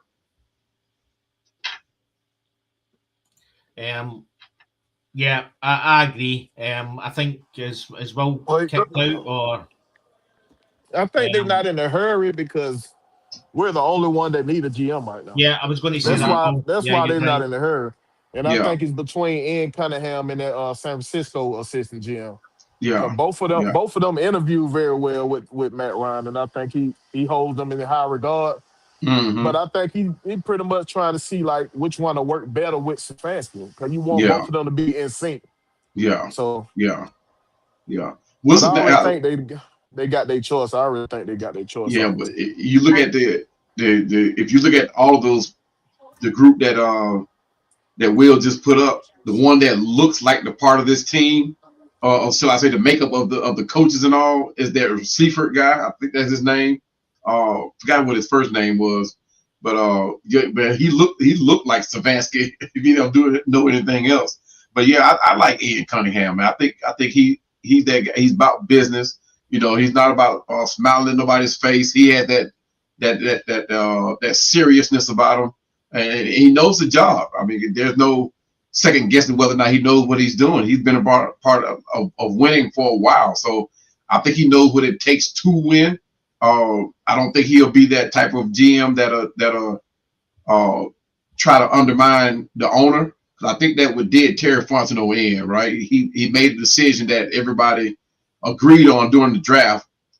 He went against that decision, and it kind of threw Arthur Blank for a loop. And Arthur Blank probably just looked at him and was like, "Hey, okay, you made a decision. It better work." It didn't work, so Terry Fontenot had to go. But I hate to see that Terry Fontenot left. I hate to see that, because he does know how to draft and consider the money at the same time. Everybody questioned Kirk Cousins' contract. And yeah, he did gamble on that. He gambled on a couple of picks. But in a sense, that's all general managers do is gamble. You gamble with other people's money. You gamble with other people. You're gambling with the owner's money. So the whole job itself is a gamble. It's just that a lot of pieces that Terry Fontenot put together didn't exactly pan out. And one of those things was not saying that he named Raheem Morris the head coach, but one of those was bringing in Raheem and allowing Raheem to, bring in that squad that he brought in, those coordinators. It just went down from there. I mean, I think he called us great. Yeah, sorry. Go ahead, Dave. Yeah, from my point of view, what people forget is that most of the picks come from the scouts. The scouts go out there. They've got their choices. They've got their favorites. The scouts haven't changed. There's no difference in the scouts. So that's still the same staff there that we had last draft. So effectively, all the GM is doing is he. What I would say is it's going to be for the pre-season. It's going to get interesting, because you look, as you say, you look at Kyle Pitts. We've only got 5 draft picks this year, and obviously no first round. So there is a potential that the new GM comes in and does a clean sweep, gets rid of Kyle Pitts, gets a couple of maybe get a second round pick for him, maybe. Tyler Algier, there's rumours he goes to the Bucks. You know what I mean? Nick Chubb. That would hurt. Yeah, absolutely. They're looking at maybe the potential that Nick Chubb could come in, who played well in Stefanski's scheme in Cleveland. So again, I love the narrative of bringing a Georgia boy back home as well. So there's something to be said to that. I would try and stick with Tyler Algier, and again, I think that the issue that Tyler Algier had this year is, as Manuel and Will said, that effectively the run scheme was so predictable. When Tyler Algier was in, you knew it was going to be a run, and they literally just closed them down. It was impossible for him to do anything this year. So, but there's a potential that Kyle Pitts might be traded. We might sign him and then trade him to get a couple of picks. You know, I mean, if you're a GM and you're coming in with 5 draft picks, then you're going to either want to clean house, get some more draft picks, bring in the players that you want, or you just try and develop some of the undrafted free agents that were brought in last year. You know what I mean? So it's going to be an interesting off season, that's for sure. Yeah, if we trim the right fat off this team, we should be able to make Tyler Algier happy for whatever he's asking. But we have to trim the fat right. You know, we got quite a few players that we can let go that can take care of Tyler Algier. And then the way I did it on paper, that by the time we get through trimming the fat, I was thinking like we'll have $50 million, right? But I saw a report, which I need to print out, that if Atlanta Falcons shed some weight, they can have upwards of $70 million, which would be crazy. You know, the way I did it, I only came up with 50 million, but I'm trying to figure out, I'm trying to dissect how they did it. We got 70 million. That would be crazy. We'll be able to keep Tyler Algier and re-sign Drake, give him what he needs, and that's not even. I don't know if they even talked about restructuring anybody's contract. I think they were just talking about trimming fat. So because we can release people like Kyle Pitts, Michael Hughes, Troy Anderson, J.D. Bertrand. Just those guys alone were close to in my book was like $50 million. So I'm interested to see how they got that 70 upwards of close to 70 million. If we're able to do that, we can do things, irregardless of how we pick in the draft. I think we'll be able to go out and get some players in free agency and actually fill some spots that specifically that CB2 spot and be able to work on that defense. Because I think even with that CB2 spot, even if we don't get a CB2, we still got Billy Bowman coming back, right? He's a safety, yes, but he also plays cornerback. Xavier Watts also plays cornerback. Kobe Bryant comes in; he's another cornerback. So we talking about 3 great, athletically inclined guys that can actually fill that CB2 spot. Are they shut down? We haven't yet to see that. But at the same time, we talk about 3 guys that can fill that spot and hold it down, hopefully, and until we're able to address that CB2 spot. But we have bigger needs, I think, in my book. I think we need to we need a big D tackle guy. We need a huge, big, ugly guy, big Samoan guy in the middle there that do nothing but fill the hole and stop the run. That's it. And a number 2 receiver, even a number 3 receiver.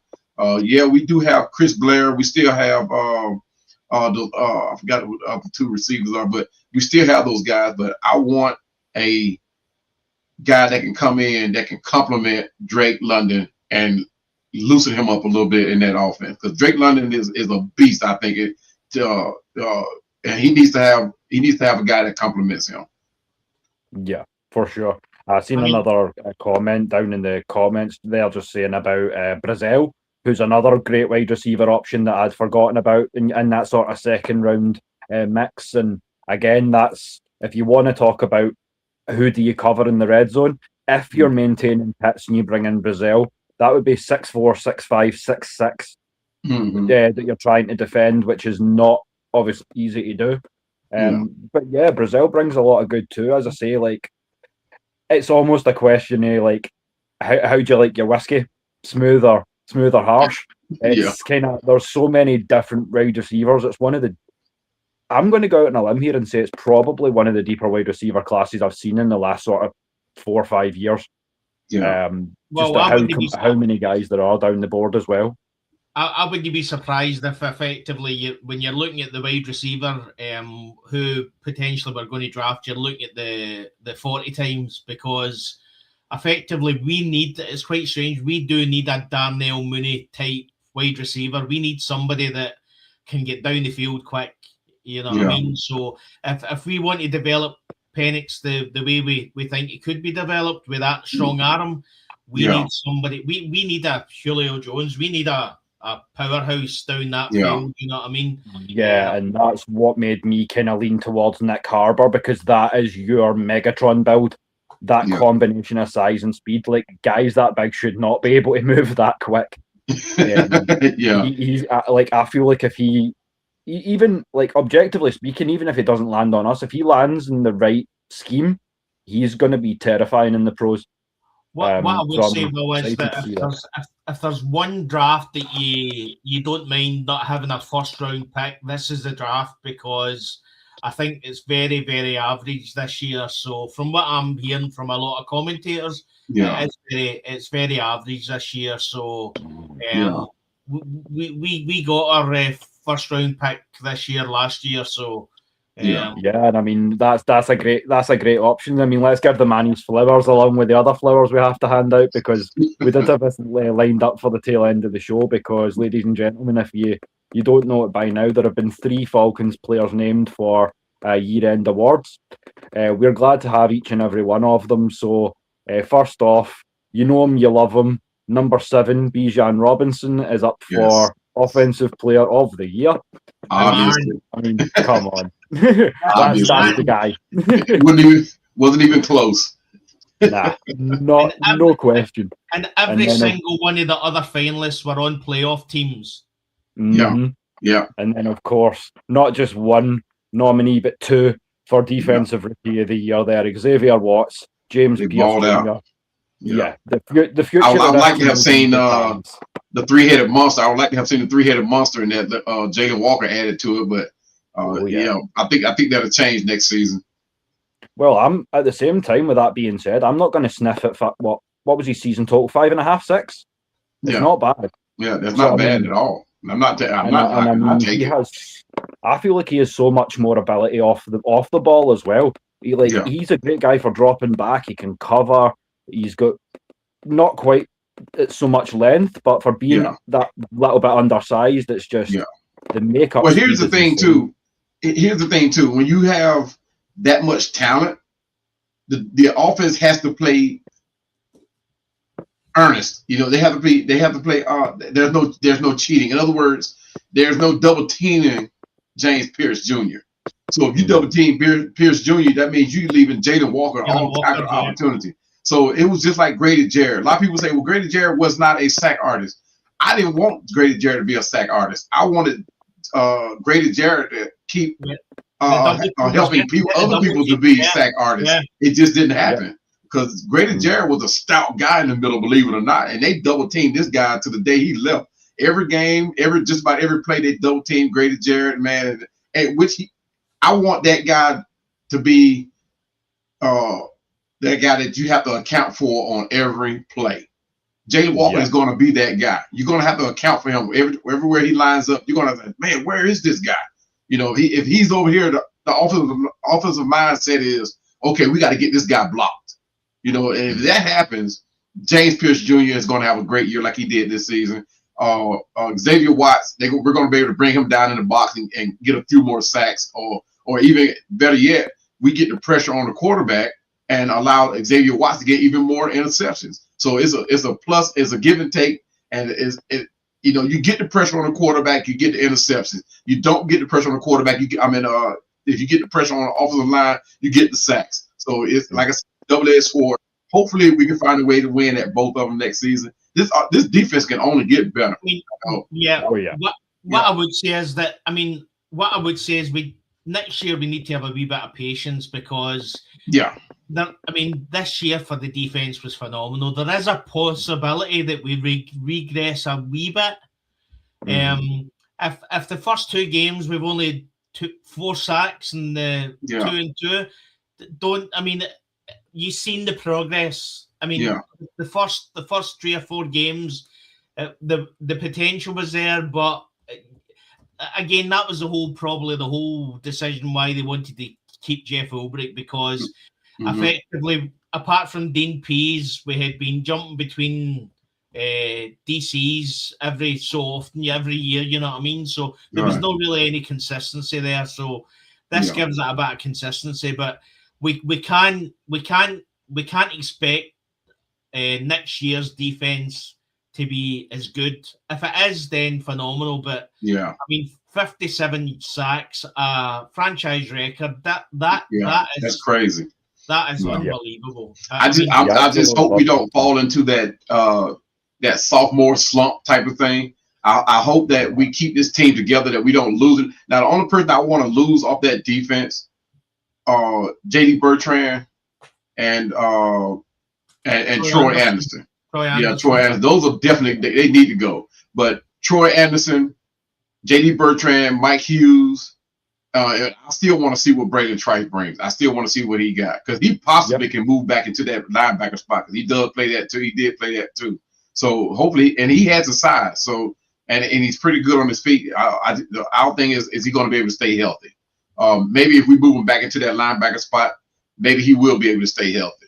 I would say, Manuel, is we definitely need somebody that we can effectively put in as a backup, a good backup to Divine Diablo, because we've seen that. I mean, literally, he was out 5 games. We lost every game. You know what I mean? So we need strength at that linebacking role, definitely. Yeah, I would say that too. And also, of course, it's been said a lot in the chat, just obviously in the whole narrative of the Falcons community this offseason, but I wouldn't mind getting a nose to allow Jalen Walker, James Pierce a little bit more freedom. I mean, there's a reason why you pay the Tony Siragusas or the Vince Wilforks of the world. They might not always look as glorious as other guys, but as the boys said, like, half of your contribution as a nose tackle is to just be that big animal in the middle. Body. And then we can use our athletes, and we do have many of them off that edge to kind of create mismatches, create problems for the defense and all that good stuff. So definitely Divine's back up, a nose, wide receiver 2, corner 2, they're all well in play. But I mean, even with 5 picks, but again, it's going to come down to kind of who we cut and all this. So essentially, it's all still just speculation. So as I say in the group chat, it's the best time of the year and the worst time of the year as a content creator, because you can speculate till the cows come home, but you're going to end up being very wrong in a lot of cases. That's where the general manager choice is going to be important as well, because these general managers tend to put their hands out and bring in the players from the team they've came from that haven't had the effectively the responsibility that he believes they should have. So if it's Josh Williams, expect quite a couple of free agents from San Francisco. If it's Ian Cunningham, expect some players coming from the Chicago or as I say, Ian Cunningham has been with the Ravens and obviously the Eagles, so that opens that up a wee bit. But I mean, it's an important appointment, the GM, and again, that just opens up everything. What we're going to do with free agency as well. What I would say is that if you've got 5 picks, you want to effectively get some restructures going. And again, we're probably going to get into it next week.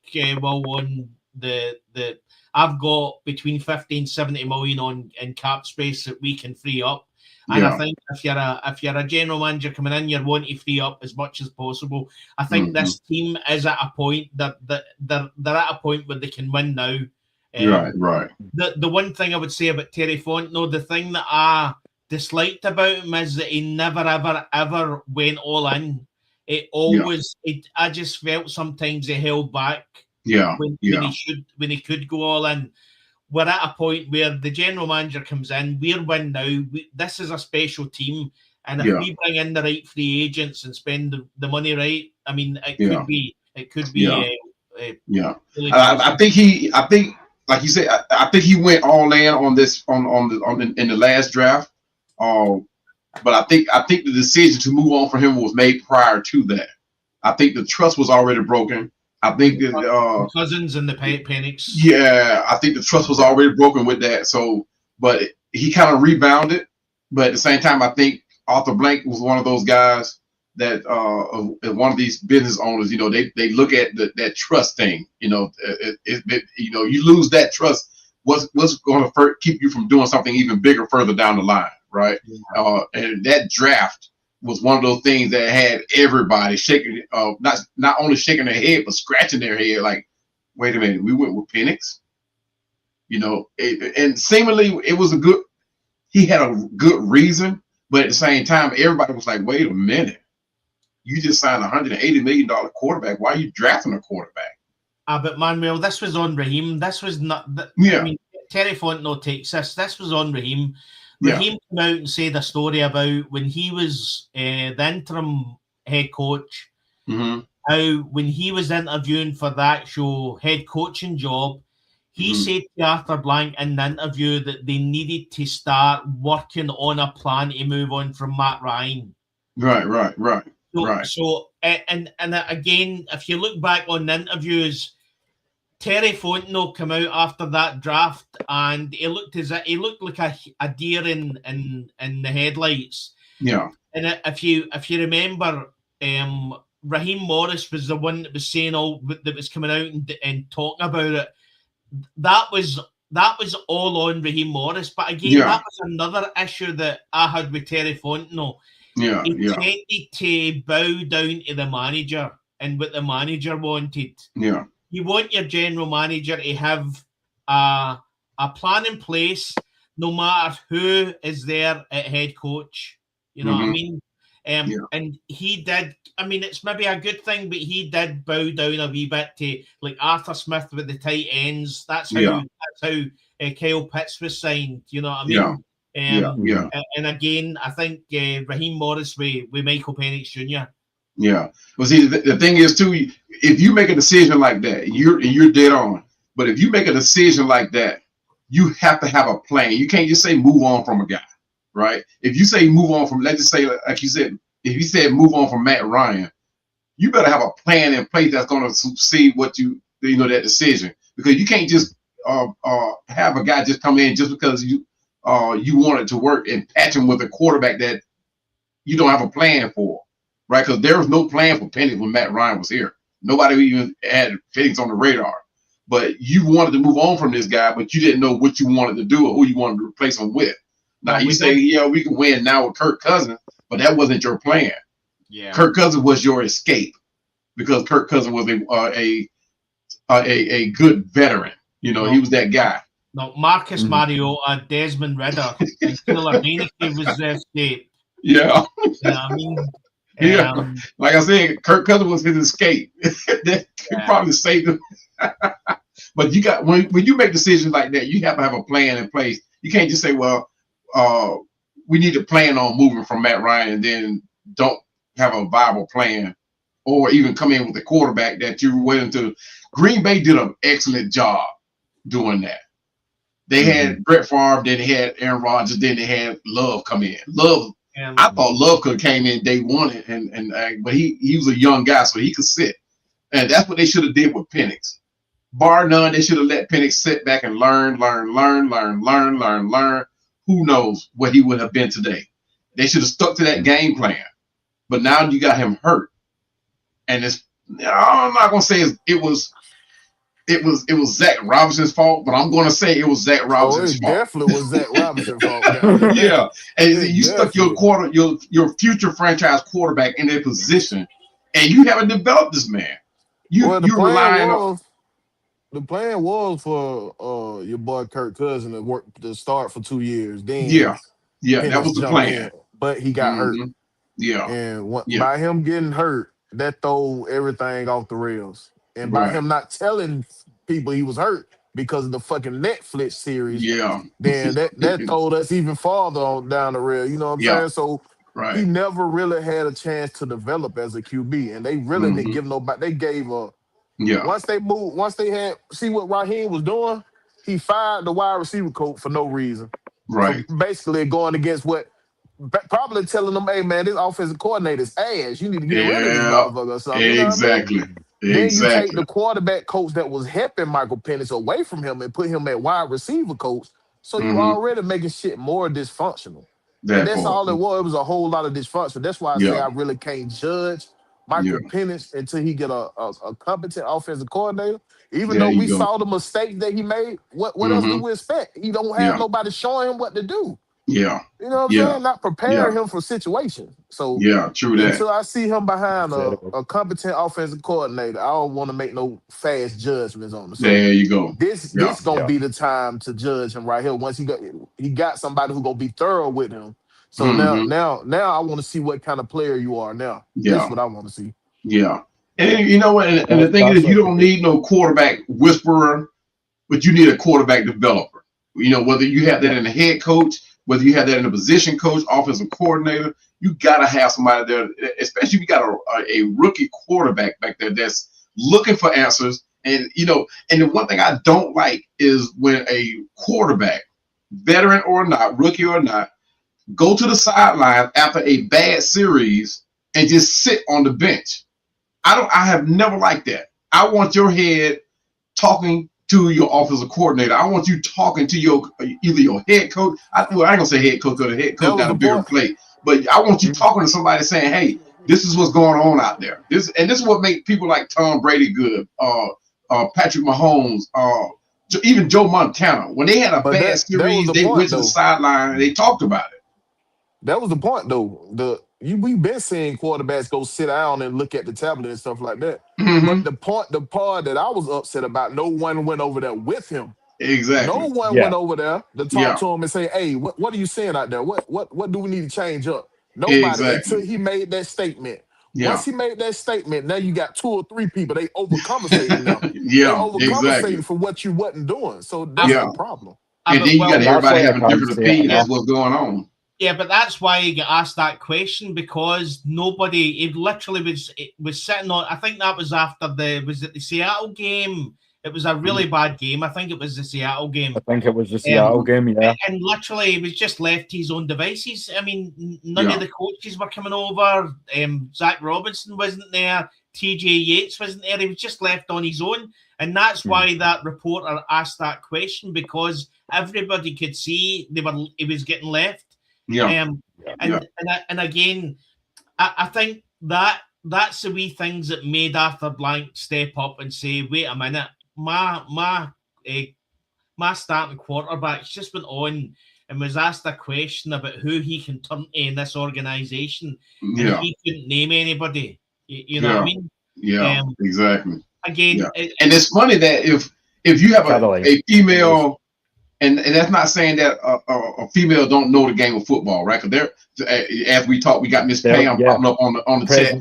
There's a lot of women that know. There's a lot of people that know. A lot of women that know football, right? So you have a woman reporter standing up asking a question like that. You know, most of the reporters are going to ask the right question, right? The one that a head coach or player can answer with ease. But when you ask a question like that, that means there's a problem that you see that's not being addressed. Like we see Michael Penix leave the field, go to the sideline, and just sit on the bench. It don't say, you don't do anything, don't look at the tablet. We saw the same thing happen with Justin Fields. He did it game in and game out, and now you see what has happened to him, right? Nobody was there for him. He goes to the sideline, he sit on the bench after a losing game. He go on the sideline, he sits there. The team is going to the locker room. He's still sitting on the bench. One thing you do not want your quarterback, of all players on the team, your quarterback is the captain, regardless who's the guy that goes out there to flip the coin. Your quarterback is the captain. He's that motivator of that team. Now, if your quarterback does not feel motivated to win, you're doomed already. Now, if Penix goes out there and he's having a couple of bad series and he just goes over there and sits on the bench, where is he getting his answers? Where is his support? Nobody's going over there saying, "Hey man, keep up, keep your head up. Let's get back into this game." I did not see that not one time this season, not even from Kirk Cousins. And Kirk Cousins was supposed to be that guy that mentored Penix, but Kirk Cousins didn't even go over there and was like, "Hey, keep it up." You didn't see that from nobody. That man was left out on the island by himself, and that's why he answered that question the way he did, right? So hopefully this season he'll actually be able to put into that question, he'll be able to answer without a shadow of a doubt that, hey, I got my head coach, I got my offensive coordinator, I got my strength coach, I got my my quarterbacks coach, I got all these guys helping me. I don't want him going outside the organization naming people that's not even in the building. You know what I mean? I mean, it doesn't look good. Look at what Matt Ryan has said in a few interviews before he came on board, talking about Michael Penix. He likes Michael Penix. Matt Ryan is a fan of Michael Penix. Obviously, at the start of last season, the Atlanta Falcons media got them in tow. They were talking to each other. They met up. So obviously the Michael Vick thing as well. So I think the Atlanta Falcons media are given the support there. They're trying to get these legends in and help this guy. Right. But I think Matt Ryan knows that he's the guy. Arthur Blank's come out in the press conferences and said they believe he's the guy. Right.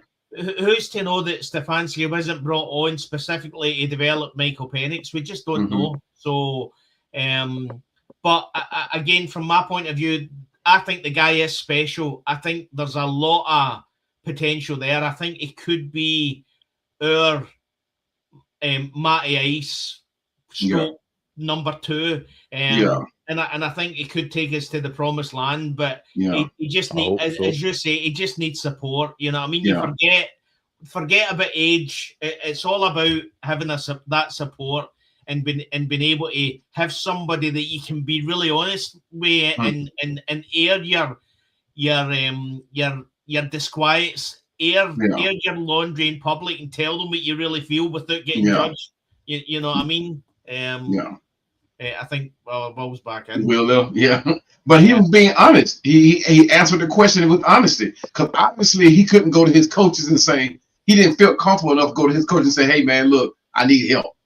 You know, if they weren't smart enough to see that he needed help, then that was his only outlet, right? And hopefully Matt Ryan, being the player that he is, and we know he's highly competitive, and he talked about getting back into the mix. You know, that was one of the things he kept saying in the press conference, getting back. He felt like he wanted to be back part of the game, but he said he didn't want to be the coach. He didn't want to be no play caller. But I'm hoping that competitive side of Matt Ryan gets him back on that practice field, actually helping Penix or aiding Penix. If not for nothing else, consulting. You know, because I don't see Matt Ryan just sitting back, because Matt Ryan talked about a mission incomplete, and I don't see him just sitting back, just allowing it to happen if he sees something wrong. I see him, especially if he feel that power of, okay, now you have to answer to me. I'm going to be down here on this football field to make sure that it goes right. You know what I mean? So hopefully that's the idea and the mentality that he has. He's getting down there, being next to Penix, looking at his mechanics. Look at somebody said in the chat, looking at his footwork, because obviously he needs footwork. You know, when it gets to the point where the game gets stressful, his footwork gets completely different. So hopefully he can point out certain things that the previous regime was overlooking it or either wasn't paying attention to, that Michael Penix could work on and develop this young man right. Because obviously he is that guy. He can, and I look for him to be the franchise answer. But from the footage that I saw, he needs a lot of work. He needs a lot of work, and hopefully we're bringing in the right coaches to do that. What I would say, Manuel, I think we'll start to see this year. I think you'll start to see a lot of the legends of the game that Matt Ryan's played with appear at training camp and on the practice field. You know what I mean? I mean, imagine you're a young wide receiver and you watch Julio Jones walking into the practice squad, into the practice field. You know what I mean? And he's helping develop. He's telling them his story, talking about how he done things, how he's seen things. That would be special for me. That's probably the one thing that's broke that we need to sort, which is mending the way with Julio Jones and getting back in the building. That's definitely one of the things that we need to talk. You look at players like Mohamed Sanu, you know what I mean? As you say, like the Alex Max, get them back in the building. Start letting them talk about how they developed, what they done, how they see the game, and just allow the young players just to be a sponge and just learn from all that. That's what I think Matt Ryan will change a wee bit. Right. It's no doubt that Penix has that talent, right? Because we saw that at the tail end of last season when he was brought in. We saw that. But we also want to look at the fact that a lot of teams didn't have tape on Michael Penix playing at the NFL level. And now coming into this season, they have that footage now, so they were able to throw different defenses at him to either confuse him or get him to think on his feet that, something that he wasn't used to at this level. So hopefully now Matt Ryan will be that guy to help him understand what to look for on this level as opposed to the college level. Because there are a lot more defenses on the NFL level than as opposed to on the college level, where that people say it's a lot faster, right? To me, football is football. You know what I mean? So you still have to train, be developed in either one, whether it's college or whether it's NFL. He's on a different level now. He needs to be taught that way, that he's on a different level. He needs to be taught how to think quick on his feet, as opposed to looking for what he's expecting to happen, as opposed to what he's actually seeing on the field. And that's one of the things that made Tom Brady great. He looked at what he's expected to happen, then what was actually happening on the field, what defense was actually giving him, and he took that. And that's what Michael Penix needs to be able to do, and do on a consistent basis, and take what the defense give us. And I think I had pointed out in one of my other videos, stop letting the defense dictate what we do. We make the defense, we dictate what the defense do for us. You know what I mean? Take what they give us. If they give it to us, fine. But we want to get to the level where that we get so good and so powerful that that defense don't know what to do with us. We don't want to be so predictable, as Des was talking about earlier. We don't want to be so predictable that they can just say, "Hey, okay, we'll just play zone," which is one of the things that he has to work on. Penix, we just play zone, play him in zone. You know what I mean? And that's one of the things that Michael Penix has to be developed on, and that's reading that defense and reading it quick. You know what I mean? Because they can show you one thing, and then once that whistle blow, once the ball is snapped, give you another. So Michael Penix has to develop. I mean, that's what he has to develop, decipher it quick. He can get the ball out there, but he has to take what the defense give him. He doesn't always have to make the big play, and that's one thing that made. I keep talking about Tom Brady, obviously, because he was that quarterback, but that one of the things that made him great. He took what the defense gave him. He didn't always look for the big play. You know what I mean? Like a lot of quarterbacks like to do now. It works for us, because we did have our Darnell Mooney who got down the field quick, but at the same time, Michael Penix needs to, he needs to dictate the game, and that's something that he can do, because we saw that last year, and he can do it. Yeah, I mean, as I say, I maintain that he was the most pro-ready of his QB class, but I mean, college can only prepare you so much. There's never going to be a player coming out of college who is 100% ready to go at the next level. Everybody has those stories of welcome to the NFL, even up to the level of a Trent Williams. He talks about the first game coming out against DeMarcus Ware and getting his ass handed to him. Yeah, you need to learn that they're bigger, they're faster, they're meaner, and that is a big adjustment period. And that's. But yeah, I mean, a lot of the errors, as you say, they're coachable. They're not dooming at all, or damning to his future as a starter or as the franchise guy, so to speak. But yeah, I mean, if he's coached appropriately, then it brings me back to the basically what I would call the caveat to the whole show. I mean, it might be a long road, but let's get out of the bullshit. Let's get out of the attacking each other for prissy things that have no real world connection to what we're talking about. And even if the road is long, let's walk it together. Like, I know a few of the Atlanta faithful were out on this, but me and Des have always loved it, so we're bringing it back, because I'm going to give you guys a little reminder, and that is that there's power in brotherhood. So yeah, above all else, fight for the man beside you. That's all I want to see, and that goes for a playing standpoint, a coaching standpoint, a management standpoint, and even here as content creators. We're never going to entirely agree. We've sat here the last 2 hours.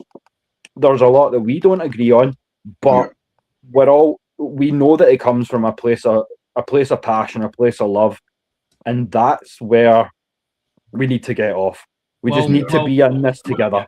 Yeah, I don't care what colour you are. You put that Atlanta Falcons top on, then you're my brother. You know what I mean? That's it. Yeah. You know what I mean? That's it. You put that like a lot of people say, you to me, put Des, that- and you put that ain't stop on, you're my enemy. That's just simple. You know what I mean? So that's it. Like, and as I say, one of the jokes I made to Des quite early on about all this was like, people ask a lot in Scotland, oh, why American football? Why the NFL? And my answer is always the same. I just tell them I have family in the States, which to that I hold, because AFNI has been somewhat of a family this last year and change. So yeah, just to kind of thank you boys for coming on and having it out with us. Oh yeah. It's quite funny as well, and I'll make a wee joke that when it's coming into the combine and everything, I normally used to joke to people that this is the time of the year where I watch big black men run about a park with no top on. You know what I mean? big sweaty black men running about a park with no top on. I tell you, people put. And I understand it too. You know, football is one of those passionate sports. You know, people go all in, and I'm one of those guys. I've been a fan since 1978, and I've never thought about going to cheer for another team. Never warranted, especially those Dallas Cowboys.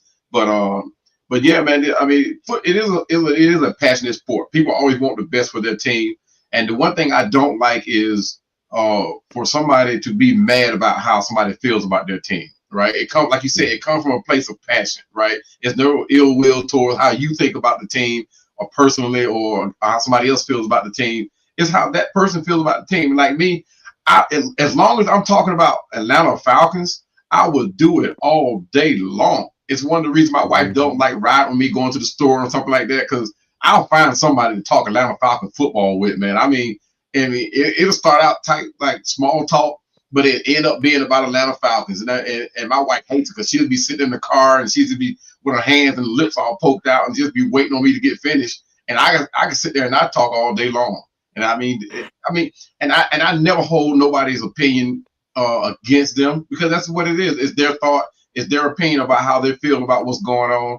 And me, I learn from every conversation that I have. I learn from it. You know, whoever I'm talking with, big country sports. He and I talk a lot about football, right? He even calls me and we talk about Falcon football, and I like that. I love that. You know, like I said, I talk all day long. I mean, it doesn't matter to me. A lot of times I'm at work. I'm supposed to be working. I'm talking Falcon football. You know, and I mean that's what it's all about. That's how passionate I get about it. And this here is my office. You ought to see my man cave. I spent a lot of money over the Falcons on the Falcons, and it's not going to waver. It's not going to change. I love my Falcons. That's not the man cave. No, this is not the man cave. This is my office. This is. There's more to come, people. So stay tuned this season.